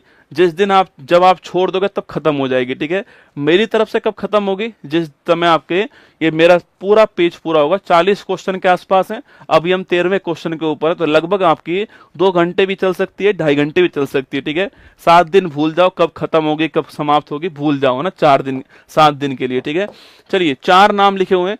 एक तो भीमसेन जी का नाम लिखा हुआ है, एक जाकिर हुसैन जी का नाम है, लता मंगेशकर जी का नाम है, और आपके MS सुब्बुलक्ष्मी जी का नाम। ठीक है, देखो भीमसेन जी को कब मिला? आपके 2009 के अंदर। कब मिलता है? 2009 में भीमसेन जी को मिला, ध्यान रखना। ठीक है, जाकिर हुसैन साहब को 1988 के अंदर जो है वो पद्मश्री मिला। ठीक है, और इसके अलावा 2002 में पूछूं आपसे पद्म भूषण मिला। ठीक है, और 2023 के अंदर जो है इन्हें मिला है आपके पद्म विभूषण। ठीक है, 2023 में इन्हें क्या मिला है? पद्म विभूषण मिला है। ठीक है, तो 88 में क्या मिला? 88 में पद्मश्री मिला, 2 में पद्म भूषण मिला, और 23 में आपके पद्म विभूषण मिला है। इनको भारत का हाईएस्ट अवार्ड अगले साल मिलेगा, अभी नहीं मिला है। ठीक है, और ये तबला वादक है, आप जानते हो क्या है तबला वादक है, ये भी आप जानते हो। ठीक है, अभी कुछ दिनों पहले निधन हो गया, ये भी आप जानते हो ना। MS सुब्बुलक्ष्मी पूछूं आपसे, इनको 1998 के अंदर आपके भारत का हाईएस्ट अवार्ड मिला। ठीक है, और ये संगीतकार के रूप में भारत का हाईएस्ट अवार्ड पाने वाली संगीतकार के रूप में आपके पहले थे आपके जिनको भारत का हाईएस्ट अवार्ड मिला। ठीक है, MS सुब्बुलक्ष्मी 1998 के अंदर। ठीक है, लता मंगेशकर जी को कब मिलता है? 2001 के अंदर। ठीक है, इन्हें कब मिलता है? 2001 के अंदर मिलता है, आपको नोट करना है। ठीक है, सवाल पूछूं आपसे, पंडित रविशंकर जी कब मिला? बताओ, पंडित रविशंकर जी जो है इन्हें कब मिला है? यह क्वेश्चन आपके सामने। ठीक है, पंडित रविशंकर जी को कब मिला? यह क्वेश्चन आपके सामने। तो कौन भारत रत्न जो है आपके सम्मानित नहीं है? आपके जाकिर हुसैन, ऑप्शन नंबर आपके ये करेक्ट आंसर हो गया। जाकिर हुसैन को नहीं मिला, आपको ध्यान रखना है। ठीक है, सवाल मैंने आपसे ये पूछा, पंडित रविशंकर जी जो है इन्हें आपके किस वर्ष में आपके भारत का हाईएस्ट अवार्ड मिला था? पंडित रविशंकर जी को आपको बताना है। ठीक है, पंडित रविशंकर जी को भारत का हाईएस्ट अवार्ड आपके 1999। ठीक है, सवाल पूछूं आपसे, ग्रैमी अवार्ड जीतने वाले पहले भारतीय कौन था आपके? तो ग्रैमी अवार्ड संगीत का अवार्ड है, पहले भारतीय आपकी यही थे। ठीक है, ग्रैमी अवार्ड जीतने वाली पहली भारतीय महिला कौन थी? बताओ, ग्रैमी अवार्ड जीतने वाली पहली भारतीय महिला का नाम पूछूं आपसे, पहली भारतीय जो महिला है इनका नाम क्या? ये क्वेश्चन आपके सामने। ठीक है, तो ग्रैमी अवार्ड संगीत का जो अवार्ड है यह जीतने वाली पहली भारतीय महिला जो है इनका नाम क्या है? क्वेश्चन आपके सामने यहाँ पर। ठीक है, अब 2009 के अंदर देखो, ये आपको कहीं 2008 मिलेगा, कहीं 9 मिलेगा। आप ऑफिशियल साइट चेक करना, भारत रत्न आपके ऑफिशियल साइट डाल देना, वहां पर आपको 2009 लिखा हुआ है। पंडित आपके जो भीमसेन जोशी जी हैं 9 लिखा हुआ है। ठीक है, तो 9 ही करेक्ट आंसर होगा। ठीक है, 2009 ठीक आंसर है, आपको ध्यान रखना है ना। सवाल मैंने पूछा आपसे, ग्रैमी अवार्ड जीतने वाली पहली भारतीय महिला का नाम क्या? तन्वी शाह का नाम ध्यान रखना है। ठीक है, पहली भारतीय महिला ना। DRDO द्वारा विकसित दोस्तों आकाश है, सतह से हवा में वार करने वाली मिसाइल है, सतह से सतह में वार करने वाली मिसाइल है। ऑप्शन नंबर सी और ऑप्शन नंबर डी किसी और सवाल के हमारी टीम ने चेप दिए दोस्तों ना। हाँ, हमारी टीम दोस्तों ऐसी है। ठीक है, हमारी टीम दोस्तों RCB की तरह है। ठीक है, शुरुआत बढ़िया करती है, अंत में पहुंचते पहुंचते आपके गड़बड़ कर देती है। ठीक है, मैं ये नहीं कह रहा हूं कि अब अंत में करेगी गड़बड़ आपके, पर इतिहास तो यही कहता है। ठीक है, तो ये ऑप्शन गलत हो गया हमारे, कोई बात नहीं, ऑप्शन नंबर ए और ऑप्शन नंबर बी में से आपको चूज करना है। ठीक है, देखो दोस्तों हमारे पास में आपके 5 मिसाइलों के नाम है पटना। ठीक है, आप जानते होंगे, पढ़ा होगा आपने। P4 होता है पृथ्वी। ठीक है, A4 होता है अग्नि, कौन सा है? अग्नि। ठीक है, T4 आपके त्रिशूल होता है, N4 होता है नाग होता है, और A4 होता है आकाश, कौन सा? आकाश। ठीक है, देखिएगा, P4 पृथ्वी और A4 दोस्तों अग्नि। ठीक है, तो पृथ्वी और अग्नि जो आपकी ये कैसी हैं? सतह पर वार करने वाली मिसाइल। ठीक है, सरफेस टू सरफेस आपके वार करने वाली मिसाइल कौन सी है? वो आपके सामने कौन सी आपके? वो है आपके पृथ्वी और अग्नि, आपको ध्यान रखना है। ठीक है, और त्रिशूल की बात करो, त्रिशूल और आकाश जो है यह सरफेस टू एयर। ठीक है, सतह से हवा में वार करने वाले जो मिसाइल आपके ये हो गए त्रिशूल और आकाश, आपको ध्यान रखना है। ठीक है, सरफेस टू एयर कौन सी? त्रिशूल और आकाश। ठीक है, और नाग कौन सी? नाग जो है वह एंटी टैंक मिसाइल है। कैसी है? टैंक को नस्ते नाबूद करने वाली मिसाइल कौन सी है? यह नाग, आपको ध्यान ध्यान रखना है, ठीक है। तो हमारा आंसर क्या हो गया आपके डीआरडीओ द्वारा डेवलप। आकाश की बात करूं मैं आपसे तो आकाश जो है सरफेस टू एयर, आपको ध्यान रखना है, आकाश हमारा ऑप्शन नंबर 1 करेक्ट आंसर हो गया, ठीक है। अच्छा, डीआरडीओ की बात करें आपसे, डिफेंस रिसर्च डेवलपमेंट ऑर्गेनाइजेशन जो है, इसकी बात करूं मैं आपसे तो इसका ध्येय वाक्य कौन सा है, बलशम मूलम विज्ञानम, ठीक है, शक्ति का स्रोत विज्ञान है, ये इसका ध्येय वाक्य आपको ध्यान रखना है, ठीक है। अगला क्वेश्चन, इसकी स्थापना कब होती है आपके, तो 1 जनवरी 1958 को इसकी स्थापना होती है। दौलत कोठारी साहब जो हैं ये इसके पहले हेड थे और वर्तमान में आपके समीर कामत जो हैं ये इसके वर्तमान हेड है, ये आपको ध्यान रखना है, ठीक है। डीआरडीओ के बारे में सवाल पूछ सकता है आपसे, कब स्थापना हुई, पहले हेड कौन है और मोटो क्या है इसका, वर्तमान हेड कौन है, ध्यान रखना है। तो हमारा आंसर इसका क्या हो गया है, ऑप्शन नंबर 1 करेक्ट आंसर हो गया, सरफेस टू एयर हमारी आकाश मिसाइल, ठीक है। भारत पाकिस्तान कारगिल वॉर का दोस्तों कोड का नाम क्या, ऑपरेशन ब्लू स्टार है, ऑपरेशन विजय है, ऑपरेशन ब्रह्मा है, ऑपरेशन सिंदूर। अगर सवाल लेटेस्ट तुम्हारी परीक्षा में आता है तो यहाँ सवाल बन सकता है, ठीक है। ऑपरेशन ब्रह्मा है, सिंदूर है, यहाँ सवाल लेटेस्ट वाला बन सकता है, ठीक है। दोस्तों एक बार जितने पुराने ऑपरेशन है ना उनके आप नाम नोट कीजिए मेरे साथ में। एक तो ऑपरेशन कौन सा हो गया, विजय हो गया जो कि यहाँ लिखा हुआ है। एक हो गया ऑपरेशन आपके लिखना आपके ऑपरेशन ब्लू स्टार हो गया, ठीक है, ये भी यहाँ पर लिखा हुआ है। इसके अलावा लिखिए ऑपरेशन मेघदूत हो गया, कौन सा हो गया, मेघदूत हो गया। एक लिखिए ऑपरेशन पोलो हो गया, कौन सा हो गया, पोलो हो गया। एक लिखिए ऑपरेशन आपके पवन हो गया, कौन सा, पवन। दोस्तों आपके सवाल पूछ सकता है। एक लिखिए ऑपरेशन त्रिशूल, लिखना ट्राइडेंट आपके त्रिशूल जो है ये आपके सामने, ठीक है। देखिए पहला है ऑपरेशन विजय, ठीक है। आप जानते हो कि 1999 में कारगिल जो वॉर हुआ आपके, उसके बाद उसमें हमने कौन सा ऑपरेशन चला, आपके विजय चलाया, आपको ध्यान रखना है, ठीक है। वहीं दोस्तों गोवा को हमने जब आजाद करवाया था ना 1961 में, कब आपके 1961 में गोवा को जो आजाद करवाया था पुर्तगालियों से, तब भी हमारा जो ऑपरेशन चला उसका नाम क्या, विजय नाम था, ठीक है। तो गोवा को जो हमने आजाद करवाया था 1961 में, तब भी हमारा कौन सा, तब भी हमारा विजय था, ठीक है। और कारगिल वॉर वाला 26 जुलाई जो है ये भी हमारा विजय, आपको ध्यान रखना है, ठीक है। अब ब्लू स्टार पूछूं आपसे, 1984 में आपके जो स्वर्ण मंदिर में जो आपके आतंकवादी घुस गए थे उनको निकालने के लिए हमने ब्लू स्टार चलाया, आपको नोट करना है, ठीक है। मेघदूत की बात करूं मैं आपसे तो 1984 में नोट करना, 84 में सियाचिन जो है इसे फतेह करने के लिए हमने मेघदूत चलाया, ठीक है। पोलो की बात करूं आपसे तो 1948 में हैदराबाद जो है इसका भारत में विलय करने के लिए हमने पोलो चलाया, ठीक है। पवन की दोस्तों बात करूं मैं आपसे, पवन जो आपके श्रीलंका जो है यहाँ पर लिट्टे को समाप्त करने के लिए हमने कौन सा आपके, हमने जो है आपके वो चलाया पवन, ठीक है। इसके अलावा त्रिशूल पूछूं आपसे तो याद कीजिए त्रिशूल जो है 4 दिसंबर 1971 में कराची पोर्ट को तबाह करने के लिए हमारी नेवी ने ऑपरेशन ट्राइडेंट या फिर त्रिशूल जो चलाया था, और इसी तारीख को हमने जो है नेवी डे बनाया, आपको ध्यान रखना है, ठीक है। ये तो पुराने वाले दोस्तों ऑपरेशन हो गए, ठीक है। अच्छा पूछूं आपसे ऑपरेशन सिंदूर की बात करूं मैं आपसे, अभी दोस्तों पाकिस्तान को सिंदूर लगाने के लिए हमने कौन सा आपके 7 मई 2025 को हमने कौन सा आपके सिंदूर चलाया, ठीक है। कहां पर, पाकिस्तान के जो 9 आतंकी ठिकाने थे इन्हें नस्ते नाबूद करने के लिए, ठीक है, 7 मई की तारीख को चलाया, ठीक है। और ब्रह्मा पूछूं आपसे कहां चलाया, तो म्यांमार जो है, इस म्यांमार में जो भूकंप आया था आपके यहाँ, तबाही जो मची थी आपके, उस भूकंप के बाद में यहाँ पर सहायता के लिए हमने ऑपरेशन ब्रह्मा चलाया, आपको ध्यान रखना है, ठीक है। तो लिखिए आंसर क्या हो गया हमारा आंसर आपके कारगिल वॉर विजय, हमारा option number B correct answer है, आपको ध्यान रखना है यहाँ पर, ठीक है। बाकी ये पुराने ऑपरेशन भी सवाल पूछ सकता है, विजय है, गोवा वाला पूछ सकता है, ब्लू स्टार है, मेघदूत है, पोलो है, पवन है, त्रिशूल है, ये भी सवाल आपके एग्जाम में आ सकते हैं, ठीक है। चलिएगा, एक्सरे जिसका प्रयोग वर्तमान में चिकित्सा क्षेत्र में रोग निदान हेतु होता है, इसकी खोज करने वाला कौन, ठीक है। एक्सरे की खोज करने वाला कौन है, तो लिखिए 4 ऑप्शन लिखे हुए हैं आपके। एक का दोस्तों नाम रोडजन हो गया आपके, एक का नाम मोजले हो गया, मोजले लिखिएगा, एक का नाम आपके थॉमसन हो गया, थॉमसन, एक का नाम आपके चैडविक हो गया, ठीक है। फटाफट चारों के बारे में नोट कीजिएगा आपके। और रोडजन तो पूछूं आपसे, जो एक्सरे जो है इसकी खोज करने वाले कौन थे, रोडजन साहब थे, नोट करना, ठीक है। और फिजिक्स का पहला नोबेल पुरस्कार किसको मिला था आपके? फिजिक्स का पहला जो नोबेल पुरस्कार आपके वो भी इन्हीं को मिला था, रोटजन साहब को ध्यान रखना है। ठीक है, अगला क्वेश्चन आपके दोस्तों मोजले की बात करूं मैं आपसे। जो मोजले हैं आप जानते हो इनके बारे में। जो आधुनिक आवर्त सारणी है वह देने वाले कौन थे? मोजले साहब थे। आधुनिक आवर्त सारणी में कितने एलिमेंट हैं? यह क्वेश्चन आपके लिए। कितने एलिमेंट है? यह क्वेश्चन आपके लिए। ठीक है, इस मोजले से पहले किसने दी थी? आपके मेंडलीफ साहब ने। किसने? मेंडलीफ ने दी थी।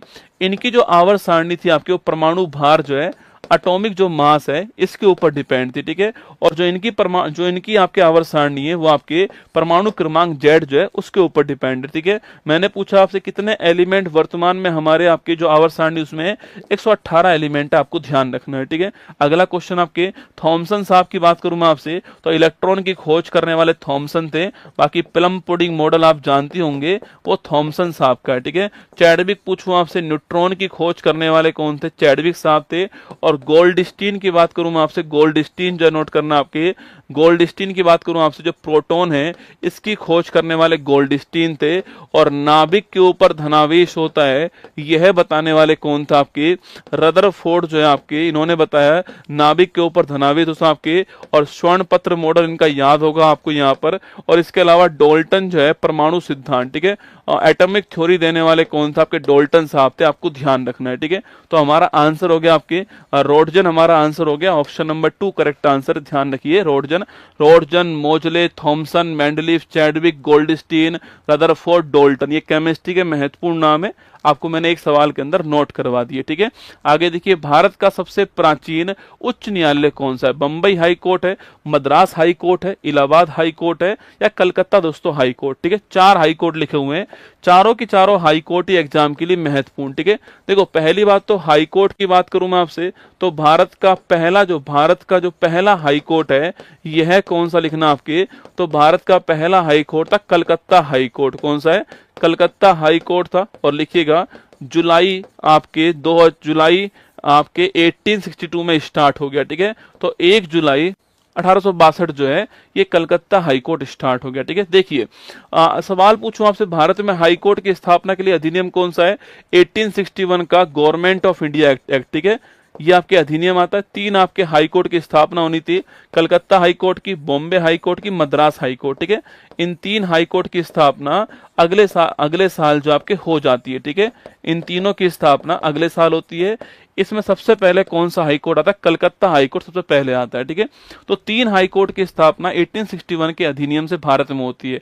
अधिनियम पूछेगा तो 1861 का अधिनियम ध्यान रखना है। ठीक है, किस वर्ष में होती है पूछेगा तो 1862 का वर्ष आपको ध्यान रखना है। ठीक है, और पहला हाई कोर्ट पूछे इन तीनों में कौन सा आपके? तो इन तीनों में आपके कलकत्ता हाई कोर्ट पहला हाई कोर्ट। ठीक है, ये भी आपको ध्यान रखना है। ठीक है, अच्छा अगला क्वेश्चन पूछूं आपसे यहाँ पर कि 1866 में किसकी स्थापना होती है? सबसे बड़ा जो हाई कोर्ट है भारत का, इलाहाबाद हाई कोर्ट जो है इसकी स्थापना होती है। ठीक है, और भारत में कुल हाई कोर्ट कितना? आपके 25 हाई कोर्ट है। लेटेस्ट हाई कोर्ट कौन सा है? अमरावती जो आपके आंध्र प्रदेश का जो हाई कोर्ट आपके, यह लेटेस्ट हाई कोर्ट आपको ध्यान रखना है। ठीक है, तो कौन से यूटी में हाई कोर्ट है? तो नोट कीजिए दिल्ली यूटी का हाई कोर्ट एक तो, और एक आपके जम्मू कश्मीर लद्दाख का जो हाई कोर्ट है आपकी ये हाई कोर्ट। ठीक है, जम्मू कश्मीर लद्दाख का जो हाई कोर्ट है वो कहां पर है? श्रीनगर के अंदर, आपको ध्यान रखना है। ठीक है, कौन से यूटी में हाई कोर्ट है? तो आपकी दिल्ली में हाई कोर्ट है। और जम्मू कश्मीर जो लद्दाख है इनका हाई कोर्ट जो श्रीनगर के अंदर है, ये आपकी यहाँ पर भी हाई कोर्ट। ठीक है, सवाल पूछूं आपसे हाई कोर्ट दोस्तों एक अभिलेख न्यायालय, बताओ कमेंट बॉक्स में यह संविधान में कहां पर लिखा हुआ है? किस आपके अनुच्छेद के अंदर लिखा हुआ है कि हाई कोर्ट एक अभिलेख न्यायालय, ये आपको बताना है। ठीक है, आंसर लिखिए, हमारा आंसर हो गया Calcutta high court, option number D हो गया। यहां पर आपके 1 नंबर के ऑप्शन में ऑप्शन नंबर डी हो गया। ठीक है, सवाल पूछा गया कि हाई कोर्ट एक अभिलेख न्यायालय यह किस आपके अनुच्छेद के अंदर? हाँ, जम्मू कश्मीर लद्दाख दोनों का हाई कोर्ट श्रीनगर के अंदर। ठीक है, देखो सवाल पूछे सुप्रीम कोर्ट एक अभिलेख न्यायालय, वो कहां लिखा हुआ है? आर्टिकल नंबर 129 में लिखा हुआ है। ठीक है, हाई कोर्ट एक अभिलेख न्यायालय कहां लिखा हुआ? आपके आर्टिकल नंबर 215 में लिखा हुआ है। कहां लिखा हुआ है? 215 के अंदर। ठीक है, अगर पूछूं आपसे अगर आपके मौलिक अधिकारों का उल्लंघन होता है तो सुप्रीम कोर्ट 5 रिट जारी करता है, वो कहां लिखा हुआ? आर्टिकल 32 में लिखा हुआ है। ठीक है, और हाई कोर्ट जो रिट जारी करेगा ये कहाँ लिखा हुआ है आपके आर्टिकल नंबर 226 के अंदर लिखा हुआ है, आपको ध्यान रखना है। ठीक है, सुप्रीम कोर्ट हो या फिर हाई कोर्ट हो, दोनों के न्यायाधीश का अपॉइंटमेंट कौन करेगा? आपके राष्ट्रपति करेगा। ठीक है, दोनों के न्यायाधीश का जो अपॉइंटमेंट होगा, नियुक्ति जो होगी, यह करने का काम किसका होने वाला है? राष्ट्रपति का होने वाला, आपको ध्यान रखना है। ठीक है, तो सवाल पूछे आपसे, सुप्रीम कोर्ट हो या हाई कोर्ट हो, दोनों के आपके न्यायाधीश का अपॉइंटमेंट कौन करता है? राष्ट्रपति करता है, ये आपको नोट करना है। ठीक है, और दोनों को हटाने की पावर किसके पास में? संसद के पास होती है, पार्लियामेंट के पास है, आपको ध्यान रखना है। ठीक है, रिमूवल पावर आपके पार्लियामेंट के पास है और अपॉइंटमेंट की पावर आपके राष्ट्रपति के पास है, ध्यान रखना है। ठीक है, चलिए हमारा आंसर आपके ऑप्शन नंबर 1 डी हो गया ना। भारत ने खालिस्तान में आयोजित 22 के राष्ट्रमंडल खेलों में भाग लिया था। ठीक है, कहां पर हुआ? आपके देखो 2022 का राष्ट्रमंडल खेल पूछूं आपसे, एनटीपीसी दोस्तों आपके, आप ये मत सोचो ना एनटीपीसी ये कल का कोई खेल पूछ लेगा आपसे, नहीं, एनटीपीसी पूछेगा 22 का राष्ट्रमंडल खेल कहां पर हुआ है, उसमें भारत की रैंक कौन सी थी आपके, ना, पिछला एशियन गेम्स में रैंक कौन सी थी, पिछला टोक्यो ओलंपिक में भारत की रैंक कौन सी थी, है ना, पेरिस ओलंपिक में रैंक कौन सी है।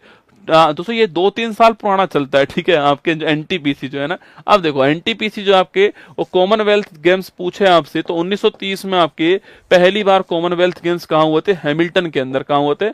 हैमिल्टन कनाडा के अंदर हुए। ठीक है, अगला क्वेश्चन पूछूं आपसे, अभी 22 वाला कहाँ हुआ आपके? तो 22 वाला जो है 22वें क्रम का कहाँ हुआ? आपके बर्मिंघम के अंदर हुआ। ठीक है, और इस बर्मिंघम में भारत की बात करूं आपसे, भारत जो है ये रैंक कौन सी भारत की? आपके 4th रैंक थी। ठीक है, पदक पूछूं आपसे, 61 पदक थे, आपको ध्यान रखना है। ठीक है, पहला स्थान किसका था? आपके जो ऑस्ट्रेलिया है इसका पहला स्थान था। ठीक है, तो भारत 4th रैंक पे था और 61 पदक भारत के थे आपके, और ऑस्ट्रेलिया पहले स्थान पे था, इसमें ध्यान रखिए। ठीक है, अगला कहाँ होगा? अगला जो होने वाला आपके वो ग्लासगो के अंदर। कहाँ पर? ग्लासगो में होगा, स्कॉटलैंड के अंदर, आपके 26 में होने वाला है अगला कॉमनवेल्थ गेम्स, आपको ध्यान रखना है। ठीक है, अगला क्वेश्चन आपके दोस्तों, ये हमारा तो आंसर बर्मिंघम हो गया।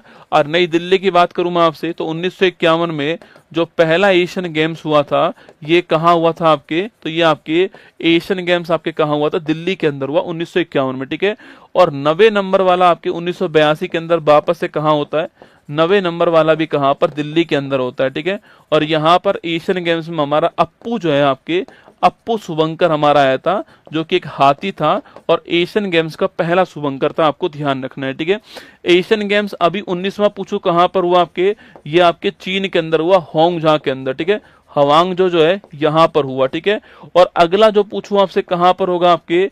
यह जापान के आइची स्थान पे। कहां पर होगा? जापान का आइची स्थान के अंदर आपके अगला होने वाला है कौन? Asian games. ठीक है, तो कॉमनवेल्थ गेम्स यहाँ लिखा हुआ है, एशियन गेम्स यहाँ लिखा हुआ, दोनों आपको ध्यान रखना है। ठीक है, पहला एशियन गेम्स दिल्ली के अंदर हुआ, 82 वाला नवा एशियन गेम्स दिल्ली के अंदर हुआ है।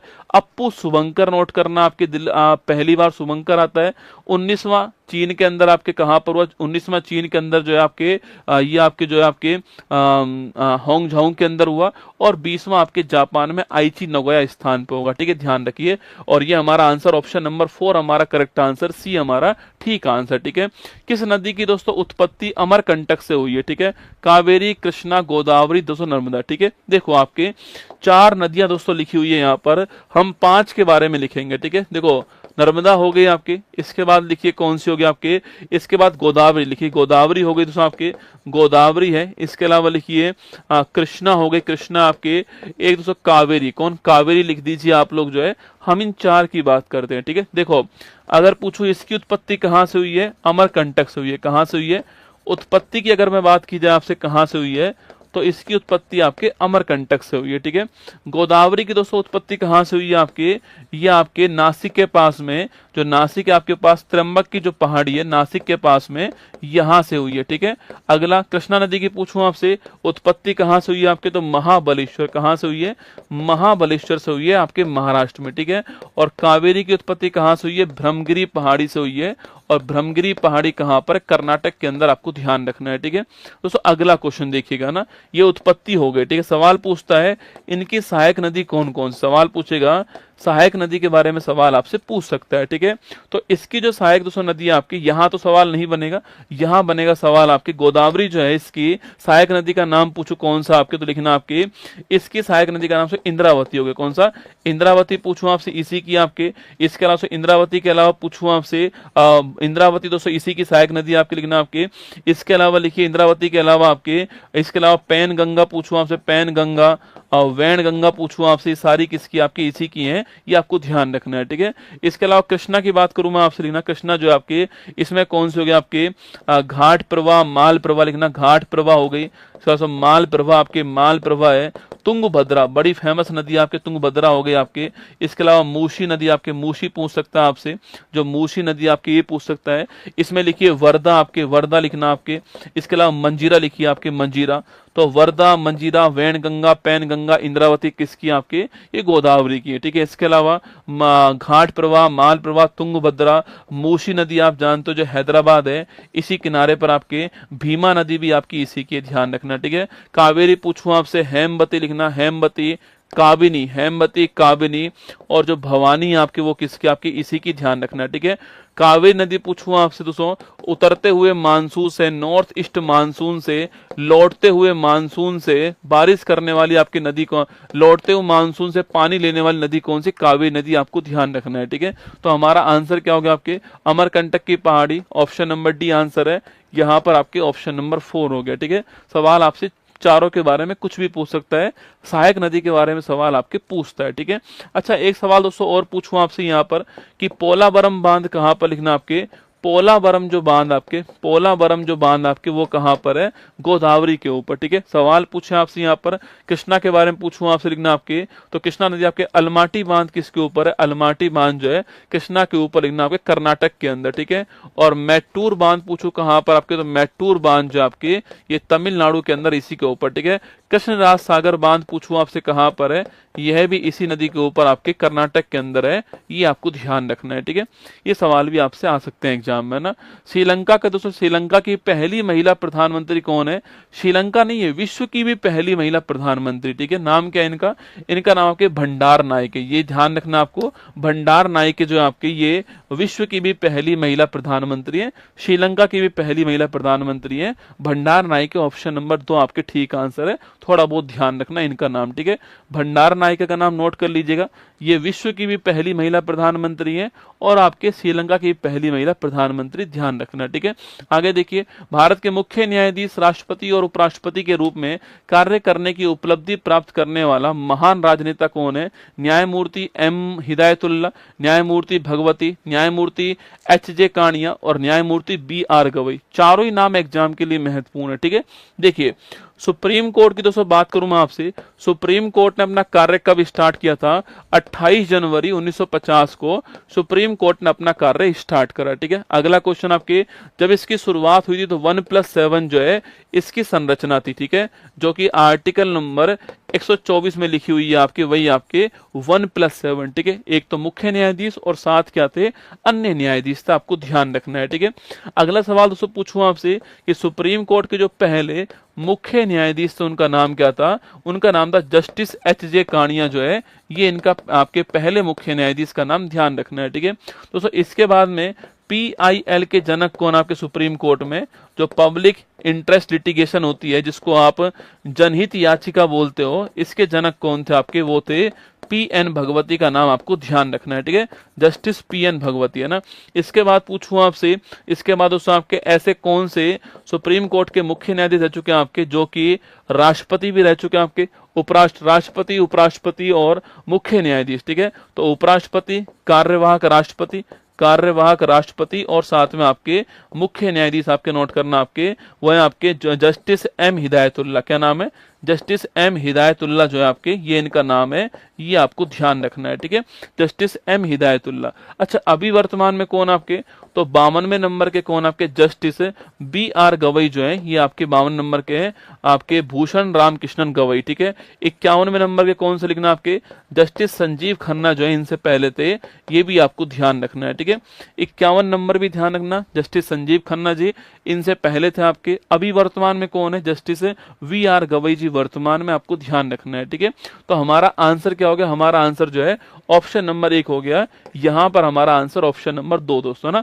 देखो कुछ राष्ट्रपति की बात अगर हम करें आपसे, तो कभी सवाल आपसे पूछ ले कि भाई भारत का पहला राष्ट्रपति कौन थे आपके, तो नोट करना कौन थे, डॉक्टर राजेंद्र प्रसाद जो है ये भारत के पहले राष्ट्रपति थे। आप सभी परिचित हो इनसे, ठीक है। अगला क्वेश्चन लिखिए दोस्तों, आपके सवाल पूछूं आपसे कि पहले राष्ट्रपति आपके, ये नाम आपको ध्यान रखना है, ठीक है। सवाल पूछे कि भाई निर्विरोध आपके निर्विरोध चुने गए एकमात्र राष्ट्रपति कौन आपके, तो लिखना नीलमा संजीव रेड्डी। क्या नाम है, नीलमा संजीव रेड्डी का नाम आपको ध्यान रखना है, ठीक है। अगला क्वेश्चन पूछूं आपसे कि भाई साहब जनता की आवाज पर जनता के आत्मा की आवाज पर चुनाव जीतने वाले कौन थे, तो आत्मा की आवाज पर चुनाव जीतने वाले कौन था आपके, वीवी गिरी जो है ये आत्मा की आवाज पर चुनाव जीतने वाले, ठीक है। अगला क्वेश्चन पूछूं आपसे, लोकसभा स्पीकर जो बाद में राष्ट्रपति बने उनका नाम क्या आपके, उनका नाम भी नीलमा संजीव रेड्डी का नाम आपको ध्यान रखना है, ठीक है। लोकसभा स्पीकर जो बाद में राष्ट्रपति बने उनका नाम आपको नोट करना है, ठीक है। अच्छा महिला राष्ट्रपति का नाम पूछूं आपसे क्या है, तो महिला राष्ट्रपति का नाम नोट कीजिएगा। पहली महिला राष्ट्रपति प्रतिभा पाटिल थी आपके, और वर्तमान में आप जानते हो वर्तमान में आपके जो आपके द्रौपदी मुर्मू जी हैं, आपके द्रौपदी मुर्मू जी हैं, ये वर्तमान में भारत की महिला राष्ट्रपति आपके नंबर 2, ये भी आपको ध्यान रखना है, ठीक है। चलिए बसंत विषुव दोस्तों कब घटित होता है, 21 जून को होता है, 21 मार्च को होता है, 22 दिसंबर को होता है, या 23 सितंबर को होता है। 4 डेट यहाँ पर लिखी हुई है। कितनी डेट आपके, 4 डेट दोस्तों लिखी हुई है यहाँ पर। एक डेट आपके कौन सी, एक डेट आपके 21 मार्च है, लिखना 21 मार्च है। एक डेट दोस्तों आपके 21 जून हो गई आपके। एक डेट लिख रही है आपके 23 सितंबर लिखा हुआ है, और एक डेट लिख रही है आपके 22 दिसंबर लिखा हुआ है, ठीक है। ये 4 डेट यहाँ पर लिखी हुई है, ठीक है। तो पहली डेट आपके 21 मार्च है, ठीक है। देखो 21 मार्च हो या फिर आपके 23 सितंबर की तारीख हो, इन दोनों दिनों के अंदर आपके दिन और रात की अवधि बराबर होती है, ठीक है। और जब दिन और रात की अवधि बराबर होती है उसे कहते हैं विषुव। क्या बोलते हैं, विषुव कहते हैं। इंग्लिश में इसको बोलते हैं इक्विनोक्स। क्या बोलते हैं, इक्विनोक्स कहते हैं। और जो आपके गर्मी में जो होता है आपके उसको होते हैं बसंत विषुव कहते हैं, ठीक है। और सर्दी वाला जो होता है उसको क्या बोलते हैं आपके, शरद विषुव कहते हैं। तो बसंत विषुव आपके 21 मार्च को है, और ये 23 सितंबर को विषुव होगा। दोनों दिन आपके इक्विनोक्स होने वाला, ध्यान रखना, ठीक है। 21 जून पूछूं आपसे, इस तारीख को नोट करना है। इस तारीख को हमारा सबसे बड़ा दिन होगा, ठीक है, सबसे बड़ा दिन होगा। और इसी तारीख को आप सभी जानते हैं, इसी तारीख को हम लोग जो है क्या बनाते हैं आपके, इसी तारीख को दोस्तों हम लोग जो है योगा दिवस बनाते हैं, ठीक है। और योगा दिवस की शुरुआत कब होती है, 15 से स्टार्ट होता है। और 2025 में पूछूं आपसे कौन से क्रम का हो गया, तो 15, 16, 17, 18, 19, 20, 21, 22, 23, 24, 25 कौन सा नंबर का हो गया, 11वें नंबर का हो गया, नोट कीजिएगा। और इस बार थीम क्या है, तो बताओ मुझे फटाफट से, इस बार आपके जो योगा दिवस है उसकी थीम क्या है, ठीक है। अगला क्वेश्चन आपके 22 दिसंबर पूछूं आपसे, सबसे बड़ी जो रात होती है वो कब होती है, सबसे बड़ी जो रात है आपके वो इस तारीख को होती है, आपको नोट करना है 22 दिसंबर को। ये सवाल भी आपसे पूछ सकता है, ठीक है। ये 4 क्वेश्चन एग्जाम में खूब आते हैं ना। इक्विनोक्स क्या होता है, और आपके इसके अलावा ग्रीष्म अयनांत क्या होता है, इसको बोलते हैं इंग्लिश में, हिंदी में कहते हैं ग्रीष्म अयनांत, ठीक है। समर सोलिस्टिक कहते हैं इसको ना, इसे कहते हैं ग्रीष्म अयनांत। इसको बोलते हैं आपके मकर अयनांत भी कहते हैं, ठीक है। आपके इसको विंटर सोलिस्टिक भी कहते हैं। Yoga for health and society वो पुराना है रसगुल्ला, वो पिछले साल का बेटा ना।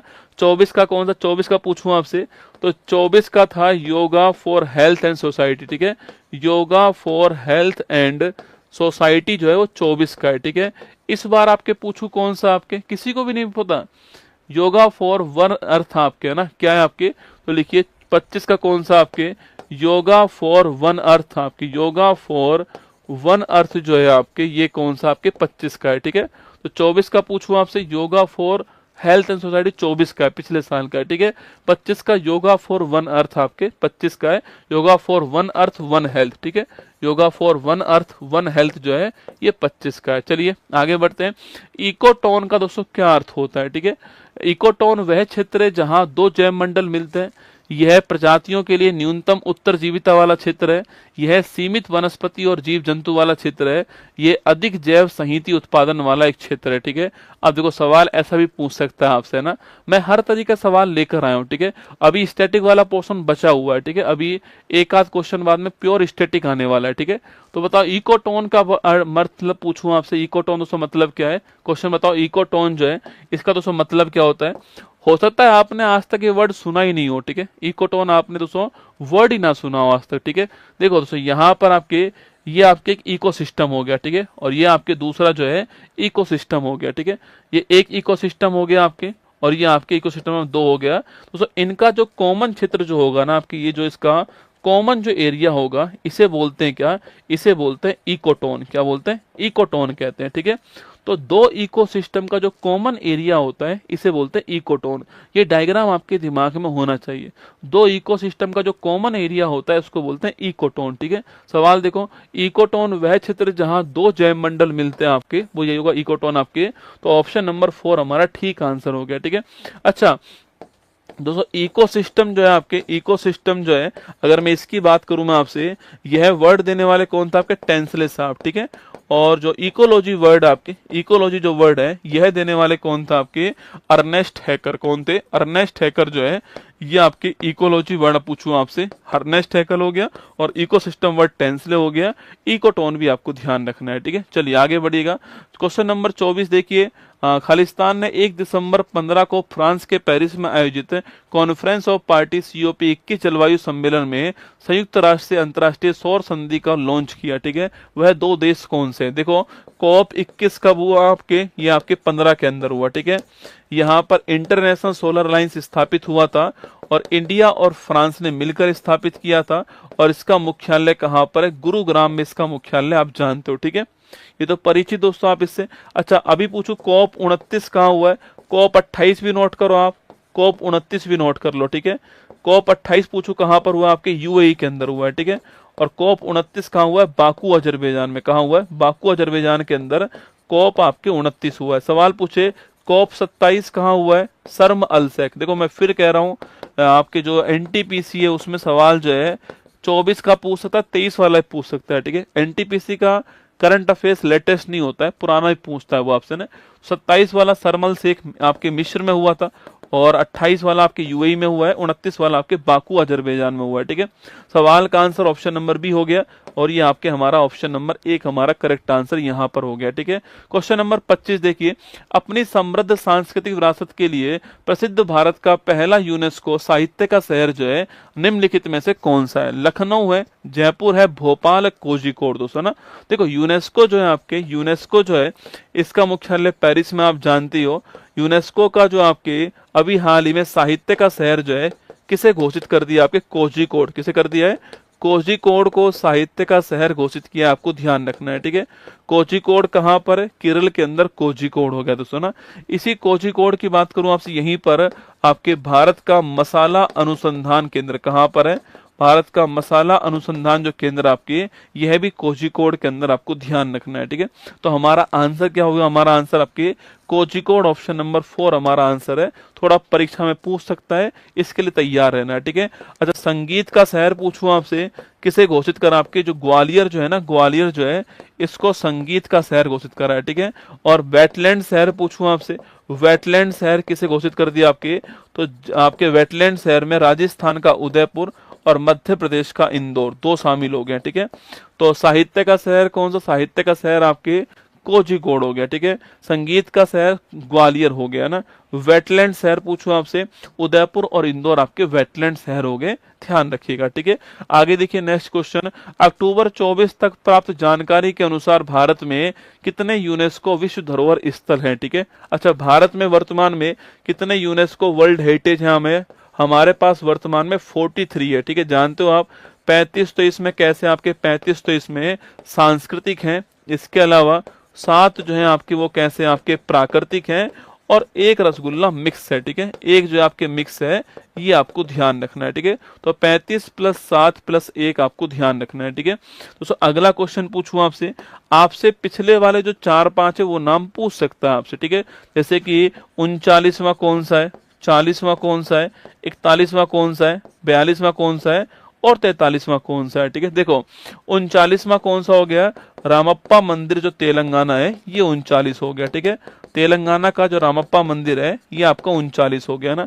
40 पूछूं आपसे कौन सा हो गया आपके 40वां कौन सा आपके, ये आपके धोलावीरा जो है आपके 40वां हो गया। ठीक है, धोलावीरा कहाँ पर है, गुजरात के अंदर, ये 40वां है। ठीक है, 41 पूछूं आपसे तो 41 कौन सा आपके, जो 41 है आपके, इसका नाम पूछूं आपसे कौन सा लिखना आपके, बताओ 41 नंबर का कौन सा छाप के बताओ आपके, शांति निकेतन आपके 41 हो गया। ठीक है, शांति निकेतन जो है ये आपके 41 आपके पश्चिम बंगाल हो गया। ठीक है, इसके बाद आपके पूछूं आपसे होलेश्वर मंदिर जो है, होलेश्वर मंदिर कर्नाटक जो है ये आपके नंबर 42 हो गया। ठीक है, और लेटेस्ट पूछूं आपसे कौन सा है, तो मोइदम जो है, मोइदम जो है असम के अंदर लेटेस्ट हो गया, ये आपको ध्यान रखना है। ठीक है, मोइदम असम में दोस्तों किस आपके जिले के अंदर है, चेराईदेव लिखना, मोइदम असम में किस जिले के अंदर है, चेराईदेव जिले के अंदर। ठीक है, ये है क्या आपके, तो अहोम राजवंश जो है इसका जो कब्रिस्तान है आपके वो क्या है, मोइदम, आपको ध्यान रखना है। ठीक है, तो अहोम राजवंश का कब्रिस्तान मोइदम है, नोट करना।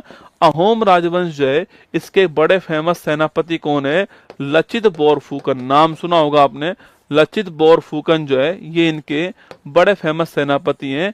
अभी दोस्तों इनकी प्रतिमा स्थापित हुई है असम के अंदर। ठीक है, आपको बताना है कि उसका नाम क्या है। ठीक है, अभी कुछ दिनों पहले इनकी प्रतिमा स्थापित असम के अंदर हुई है, उसका नाम आपको बताना है। ठीक है, तो 35 + 7 + 1 मिक्स कौन सा हमारे यहाँ पर, मिक्स आपके जो कंचनजंगा आपके वो मिक्स हो गया। ठीक है, कहाँ पर है, सिक्किम के अंदर। ठीक है, हाँ वेरी गुड दोस्तों ना, ये मिक्स वाला कौन सा, कंचनजंगा मिक्स हो गया आपके सिक्किम के अंदर। ठीक है, नोट करना है ना, हाँ लिखना आपके जोरहाट के अंदर।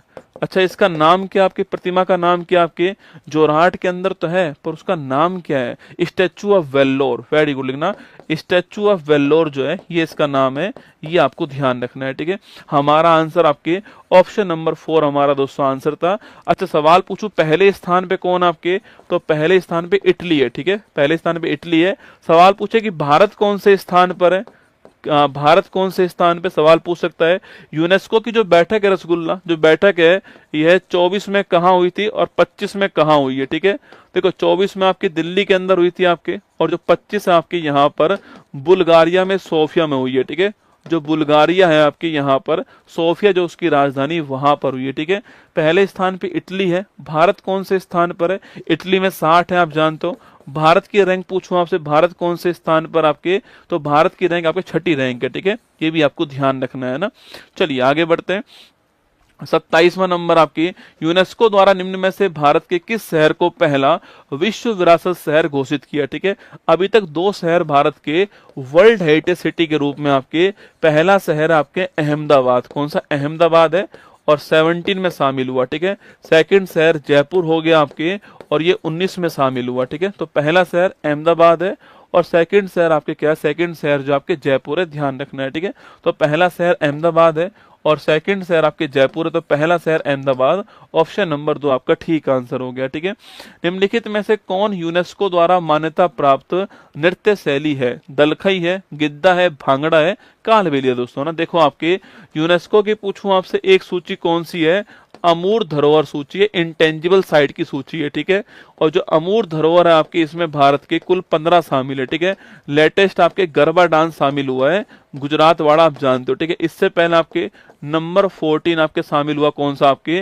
नंबर 14 जो आपके वो देवी पूजा जो आप जानते हो, देवी पूजा जो है आपके वो पश्चिम बंगाल में जो होती है वो शामिल होती है, ये आपको ध्यान रखना है। ठीक है दोस्तों, इसी इंटेंजिबल साइट में 2010 में 2 डांस शामिल होते हैं। एक तो है कालबेलिया जो कि राजस्थान का बड़ा फेमस डांस है, और आपके राजस्थान में गुलाबो सपेरा जो है वो फेमस डांस करती है, इसकी काल्यो कूद पड़ो मेला में लिखिएगा आपकी, और ये आपके राजस्थान का है। और एक इसके अलावा छऊ डांस जो है ये भी बड़ा फेमस है। ठीक है, छऊ डांस 3 राज्यों में होता है, किस किस में होता है, पश्चिम बंगाल में होता है, झारखंड में होता है और आपके ओडिशा में होता है। ठीक है, तो छऊ डांस आपके पश्चिम बंगाल, झारखंड और ओडिशा में होता है, ये भी आपके 10 में शामिल हुआ, ठीक है। तो कालबेलिया भी इसी वर्ष में आता है और छऊ डांस जो है यह भी इसी वर्ष में है, आपको ध्यान रखना है, ठीक है। तो दलखई पूछूं आपसे कहाँ का है, दलखई जो है यह ओडिशा का आपके डांस है, ठीक है। गिद्दा जो पूछूं आपसे कहाँ का है, आपके गिद्दा और भांगड़ा आपके कहाँ का है, गिद्दा और भांगड़ा जो है ये पंजाब में।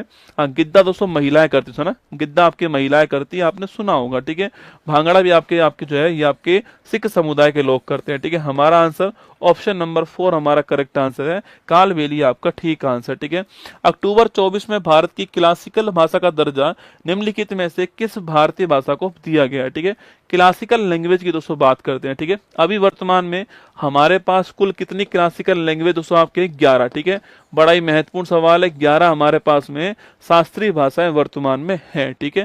सवाल पूछूं आपसे पहली कौन सी आपके, तो पहली थी आपके तमिल, कौन सी, तमिल थी पहले नंबर पे 2004 में शामिल होती है, ठीक है। इसके बाद में कौन आती है, इसके बाद संस्कृत आती है आपके 2005 में, ठीक है। फिर दोस्तों इसके बाद आपके तेलुगु है, तेलुगु हो गया आपके, कन्नड़ हो गया दोस्तों आपके, मलयालम हो गया, लिखना मलयालम हो गया। इसके अलावा उड़िया हो गया, कौन, उड़िया हो गया, यह 2008 में आती है, ये आपके 13 में आती है और ये आपके 14 में आती है, ठीक है। यही थी हमारे पास 6, ठीक है। पहले हमारे पास यही 6 थी आपके, तमिल, संस्कृत, तेलुगु, कन्नड़, मलयालम और उड़िया, ठीक है। अब 5 दोस्तों आपके 24 में शामिल हुई है, ठीक है। 5 जो है आपके 24 के अंदर शामिल हो चुकी है आपके, और वह कौन कौन सी आपके लिखना आपकी, तो एक तो मराठी आपके, मराठी है, पाली है, प्राकृत है लिखना आपके, मराठी, पाली, प्राकृत आपके, असमिया लिखना, असमिया हो गई आपके बंगाल, ठीक है। असमिया और आपके बंगाली जो आपके ये हो गए, ठीक है। तो 5 आपके अभी शामिल हुई है ना, तो प्राकृत, पाली, असमिया, मराठी, बंगाली, ये 5 अभी लेटेस्ट आई, कुल मिला के 11 हो चुकी है, ध्यान रखना। क्लासिकल लैंग्वेज सवाल पूछ रहा है निम्नलिखित में से किस भारतीय भाषाओं को दर्जा दोस्तों प्राप्त हुआ है, ठीक है। तो देखिए आपके मराठी हो गया, पाली हो गया, Prakrit, Asamiya, Bengali, option number B हमारा ठीक आंसर, ध्यान रखिएगा ना। चलिए नेक्स्ट क्वेश्चन देखिए, निम्नलिखित शास्त्रीय नर्तकियों में से कौन ओडिशा से संबंधित नहीं है, ठीक है। झाबेरी बहन, श्रीमन शंकर देव, कुमुदनी लाखिया और मायाधर राउत, ठीक है। देखो संबंधित दोस्तों है ना, संबंधित है लिखना, ठीक है। ओडिशा का संबंधित कौन आपकी ये पूछा है। झाबेरी बहन की बात करूं आपसे तो मणिपुरी डांस की फेमस कलाकार आपके रंजना, दर्शना आपकी जो है आपकी झाबेरी बहन, ठीक है। इसके अलावा श्रीमन शंकर देव की बात करूं मैं आपसे तो ये लिखना आपके श्रीमन शंकर देव जो है ये सत्रिया डांस जो है इसकी फेमस कलाकार है, इसके संपादक भी प्रतिपादक भी है, ठीक है। कुमुदनी लाखियान पूछूं आपसे, ये जो आपके कथक डांस है आपकी इसकी फेमस कलाकार है, और 2025 के अंदर इनको जो है भारत का सेकंड आपकी हाईएस्ट अवार्ड जो है पद्म विभूषण प्राप्त हुआ है, और अभी कुछ दिनों पहले इनका निधन हो गया, ठीक है, कुमुदनी लाखियान का ना। और मायाधर राउत पूछूं आपसे, ओडिशा डांस की फेमस कलाकार है, कुछ दिनों पहले ही आपके निधन हुआ है मायाधर राउत का, ठीक है। जब ओडिसी डांस की बात आएगी तो आपके दिमाग में एक तो कैलूचरण महापात्र आने चाहिए, बहुत ही फेमस नाम है, एक इसके अलावा संयुक्ता पानीग्री दोस्तों आनी चाहिए नाम आपके सामने, एक इसके अलावा सोनल मानसिंह जो है यह नाम भी आपके दिमाग में आना चाहिए ओडिसी डांस के लिए, ठीक है। तो सोनल मानसिंह, कैलूचरण महापात्र, संयुक्ता पानीग्री और मायाधर राउत, ये ओडिसी डांस में आपको ध्यान रखना है, ठीक है। आगे देखिए नेक्स्ट आपके वर्ष 2000 में पद्म विभूषण सम्मानित हुए ओडिशा के पहले नर्तक कौन थे, यही थे कैलूचरण महापात्र, ठीक है। गुरु कैलूचरण महापात्र ऑप्शन नंबर 4 आंसर हो गया आपके, ये पद्म विभूषण सम्मानित आपके होते हैं वर्ष 2000 में, आपको ध्यान रखना है, ठीक है। आंसर आपके कैलूचरण महापात्र होगा ऑप्शन नंबर 4, और ये आपके डांस कौन सा, ओडिसी डांस हो गया, और रहने वाले कहाँ के आपके, ओडिशा के आपके हैं, ये आपको ध्यान रखना है, ठीक है। आगे देखिए डॉक्टर लक्ष्मी नारायण सुब्रमण्यम ने एक भारतीय हैं जिनको 2001 में प्रतिष्ठित पद्म भूषण सम्मानित किया गया, ठीक है। ये भी इस बार के देखो जितने भी सवाल मैंने स्टैटिक वाले लिए ना आपके, देखो स्टैटिक वाले सवाल शुरू कहाँ से हुए आपके, यहाँ से शुरू हुए, ठीक है। देखना आपके एक तो आपके यूनेस्को वाला सवाल हो गया क्योंकि अभी लेटेस्ट आया सवाल आपके यूनेस्को वाला सवाल हो गया, एक इसके अलावा मैंने जो लिया आपके ये देखो क्लासिकल लैंग्वेज वाला, ये भी लेटेस्ट सवाल आप जानते हो। इसके अलावा दोस्तों आपके इसके अलावा कुमुदनी लाखियान, मायाधर राउत अभी निधन हुआ है आपके, इसलिए महत्वपूर्ण सवाल हो गया। इसके बाद में आपके नेक्स्ट सवाल आपके लक्ष्मी नारायण सुब्रमण्यम, ये भी आपके लिए महत्वपूर्ण सवाल है, ठीक है। देखो इनकी बात करूं मैं आपसे तो इनके ये जो आपके क्या है आपके वायलिन वादक, क्या है वायलिन वादक है, आपको ध्यान रखना है, ठीक है। और इनको 2025 के अंदर जो है पद्म विभूषण मिला है, आपको ध्यान रखना है, ठीक है। और पद्म भूषण कब मिला है? एक में मिला है, तो एक वाला सवाल पूछ सकता है आपसे, ठीक है। तो वायलिन वादक थे, ऑप्शन नंबर ए का आंसर है। लक्ष्मी नारायण सुब्रमण्यम आपके वायलिन वादक हैं। 2001 में पद्म भूषण मिला है और आपके 25 में पद्म विभूषण मिला है, ये आपको ध्यान रखना है, ठीक है। अगला क्वेश्चन, निम्नलिखित में से किसने वर्ष 1947 में भारत की स्वतंत्रता के अवसर पर लाल किले पर दोस्तों शहनाई वादन किया, ठीक है। दोस्तों जवाहरलाल नेहरू जो है आपके सो उन्होंने जो आजादी पे जो भाषण दिया था, स्पीच दिया था, उसका नाम क्या बताओ ना, उसका नाम क्या है? उसमें इसका जिक्र भी हुआ है, ठीक है, उसमें इनका जिक्र भी हुआ है आपके किसका? आपके बिस्मिल्लाह खान जी का, ठीक है। Option number 3 correct answer, Bismillah Khan जी शहनाई वादक। क्या है? शहनाई वादक है आपके। सवाल पूछूं मैं आपसे, जो बिस्मिल्लाह खान जी इनको भारत का हाईएस्ट अवार्ड कब मिला है? ये क्वेश्चन आपके सामने, ठीक है। तो मैंने पूछा आपसे जवाहरलाल नेहरू जी का जो भाषण था, स्पीच था, उसमें स्पीच में बात करूं आपसे, स्पीच के अंदर जो है, उस भाषण के अंदर जो है उस भाषण का दोस्तों नाम क्या है आपके? उस स्पीच का नाम क्या, जो कि पहली बार हमको जब आजाद हम हुए थे तब दिया गया था, आपके भाषण था, उसका नाम आपको बताना है, ठीक है। हाँ दोस्तों, अगर पूछूं आपसे कुछ दिनों पहले ईरान के तेहरान में एक सभागार है, उसका नाम किसके सम्मान रखा आपके? बिस्मिल्लाह खान जी के सम्मान रखा, ठीक है। हाँ, ट्रस्ट विद डेस्टिनी, क्या है आपके? ट्रस्ट विद डेस्टिनी जो आपके, ये जो है, ये उस आपके भाषण का नाम था, आपको ध्यान रखना है, ठीक है।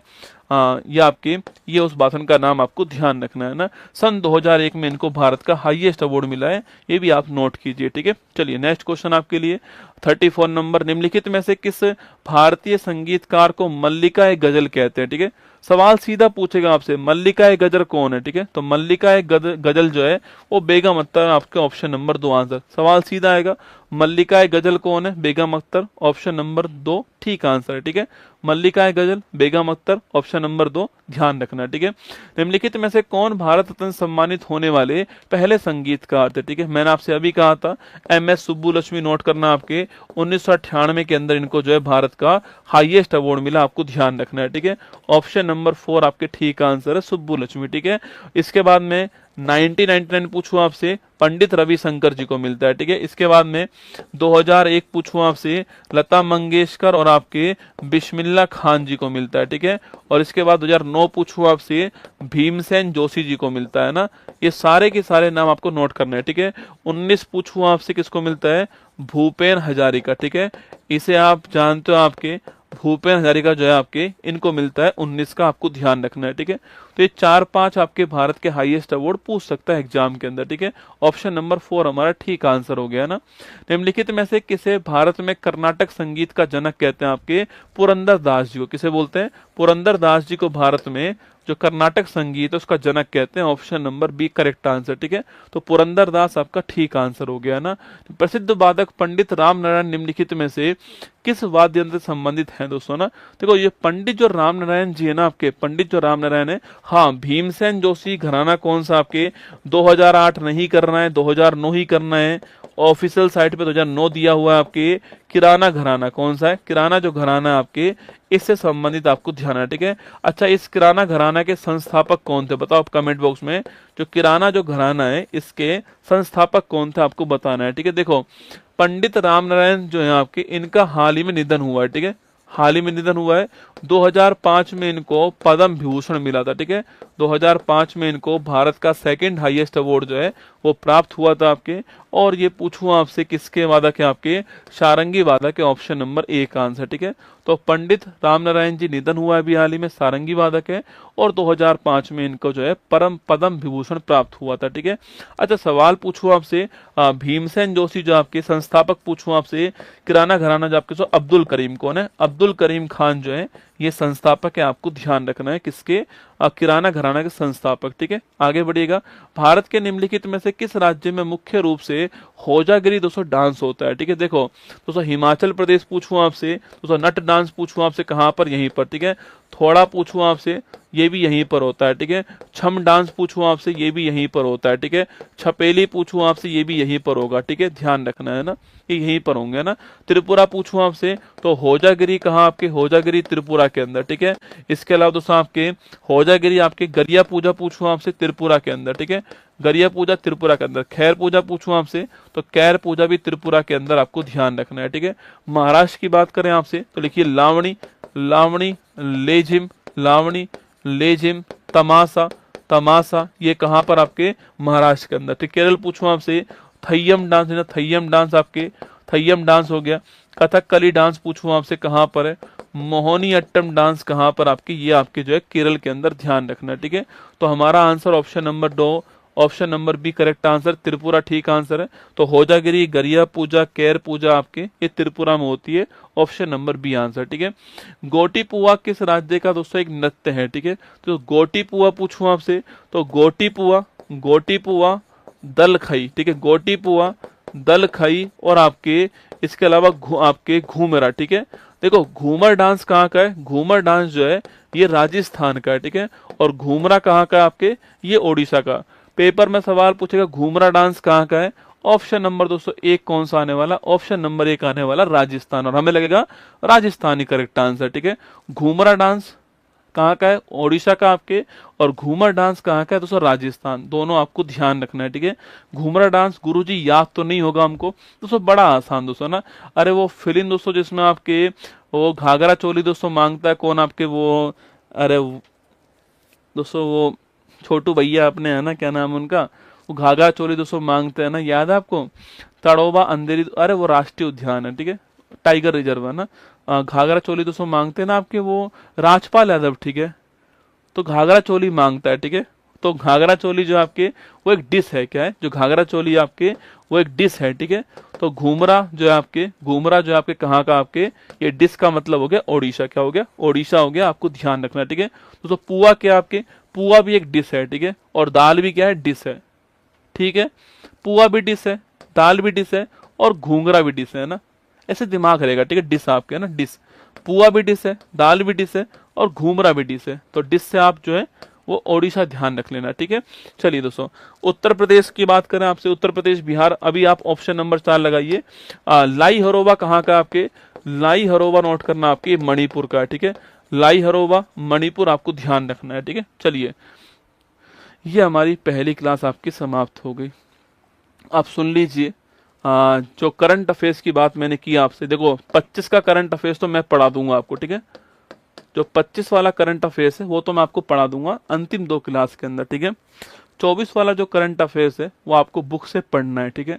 बुक मैंने आपको बता दी कौन सी, आपके एक भी क्वेश्चन 24 का बाहर नहीं जाएगा, ये मेरा वादा रहा, ठीक है आपसे। 24 करंट अफेयर्स का एक भी सवाल आपका बाहर नहीं जाएगा इस बुक से आपके ना। चाहे आप यूपीएससी उठा के देख लीजिए, कोई भी सवाल आप पेपर उठा के देखिएगा, 24 का पेपर यहीं से बनने वाला है, ठीक है। और एनटीपीसी वालों के लिए मतलब कहते हैं ना कि जिसमें आप खुद आपके घाटे में हो, वो प्राइस आपके सामने यहाँ पर, ठीक है। वैसे आप जानते हो 120 रुपये प्राइस है इसकी, और 40 रुपये इसको भेजने का कॉस्ट आता है, 160 रुपये आपके बनता है, ठीक है। ये आपको जो है क्लास आपके 85, आपको जो बुक है आपके वो 85 में मिलने वाली है। ऑफर प्राइस इसका 85 रहेगा, ऊपर लिंक लगा हुआ है। मैं आपसे फिर कह रहा हूँ 24 का करंट अफेयर्स इससे बाहर नहीं जाएगा एनटीपीसी वालों के लिए, और मुझे पूरा अंदेशा है कि 24 वाला ही आपके पेपर में आने वाला है, ठीक है। तो ये 85 रुपये की बुक आपको सिंगल मिलने वाली है, अगर आप 2 मंगाओगे तो आपके 160 की मिलेंगी, ठीक है। कोई डिलीवरी चार्ज आपको नहीं देना है, कुछ भी नहीं देना है आपको, बस केवल आपको 85 रुपीज पे करना है सिंगल के लिए, डबल के लिए आपको 160 पे करना है, ठीक है। और ये फ्री डिलीवरी आपको होने वाली है, और ये ऑफर जो है आपके कल रात जो 12 बजे तक रहने वाला ऑफर, ये सूचना आपके लिए, ये वैसे आज रात था पर कल रात लिख दिया यहाँ पर, तो कोई बात नहीं, कल रात तारीख होगी कितनी आपके 27 तारीख को रात को 12 बजे तक ऑफर रहने वाला है। यह सूचना बुक्स वाला के ऊपर मिलेगी आपको, करंट अफेयर्स का वार्षिकांक नहीं लिए तो ले लेना, ठीक है। बस आपसे इतना कह रहा हूं कि अगर आपको करंट अफेयर्स वाला पोर्शन तैयार करना है, 25 वाला मैं पढ़ा दूंगा अंतिम 2 क्लास में, 24 वाला आप जो है यहाँ से पढ़ लेना इस बुक से, ठीक है। चलिएगा ये बुक आपको मिल जाएगी, 2-4-5 दिन में पहुंच जाएगी बुक आपके पास में, ये आपके सामने, ठीक है। ये वाली चीज है ना। चलिए आगे देखिए, ये आपके 28 तारीख को आपके आने वाला है, और बाकी ये साइंस वाली, अच्छा एनटीपीसी वालों के लिए सूचना सुन लो, आपके एनटीपीसी जो आपके इनके जो साइंस है ना उसके लिए भी ये क्लास महत्वपूर्ण होगी 28 तारीख को, ठीक है। 28 तारीख को 3 बजे होने वाली है, एनटीपीसी वालों के लिए महत्वपूर्ण, साइंस आपके लिए महत्वपूर्ण है। तो मैं बिहार पुलिस में साइंस पढ़ाऊंगा, संभावित प्रश्न होंगे साइंस में बायोलॉजी के, केमिस्ट्री के, फिजिक्स के, ठीक है। ये 3 बजे क्लास आपकी आने वाली है, ठीक है। और ये आपकी 7 क्लास मैंने कह दी आपसे, अगली क्लास आपकी जो है वो आने वाली कब, आपके नेक्स्ट क्लास जो आपकी वो आएगी कल आपको 8 बजे यहीं पर आने वाली है, ठीक है। बताओ कैसी लगी क्लास आपको, स्पीड तेज तो नहीं लगी आपको मेरी? अरे 2-3 दिन में फटाफट फटाफट निकाल लेना, ठीक है। हर किसी का पेपर पहले दिन थोड़ी होगा यार, कैसी बात करते हो। 2-3 दिन में फटाफट फटाफट निकाल लेना बुक को ना। कल आपके ऑर्डर आएंगे, परसों मैं इसको डिस्पैच करवा दूंगा 100%। सॉरी, आज जो ऑर्डर आएंगे उनको कल डिस्पैच कराऊंगा 100%, ठीक है।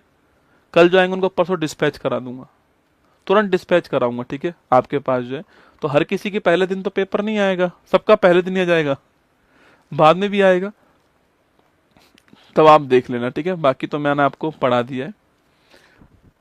7 क्लास लेनी है। अच्छा, कौन कौन सातों के सातों क्लास लेगा ये बताओ। मैं थोड़ा लेट आया हूँ ना, मुझे पता है, क्या करें, बहुत सारे एग्जाम है, बहुत सारे क्लासेज हैं, मैं थोड़ा लेट आया हूँ ना, पर कोई बात नहीं, पूरे धूमधाम से आया हूँ, ठीक है। और आज तो पहली क्लास थी तो मैंने आपको ज़्यादा परेशान नहीं किया है, मैंने कहा कोई बात नहीं, घर के ही लोग हैं ना। अभी देखना आप, धीरे धीरे जो है क्लास का टाइम बढ़ेगा, कंटेंट बढ़ेगा भाई साहब, ठीक है। चलो, ऑल द बेस्ट आप सभी को, खुश रहो, मस्त रहो। फिर मिलते हैं कल सुबह 6 बजे, आपसे करंट अफेयर्स में मुलाकात होगी। बाकी आपसे शाम को 8 बजे यहीं पर मुलाकात होने वाली है। अच्छी लगी क्लास तो लाइक कर देना। जय हिंद।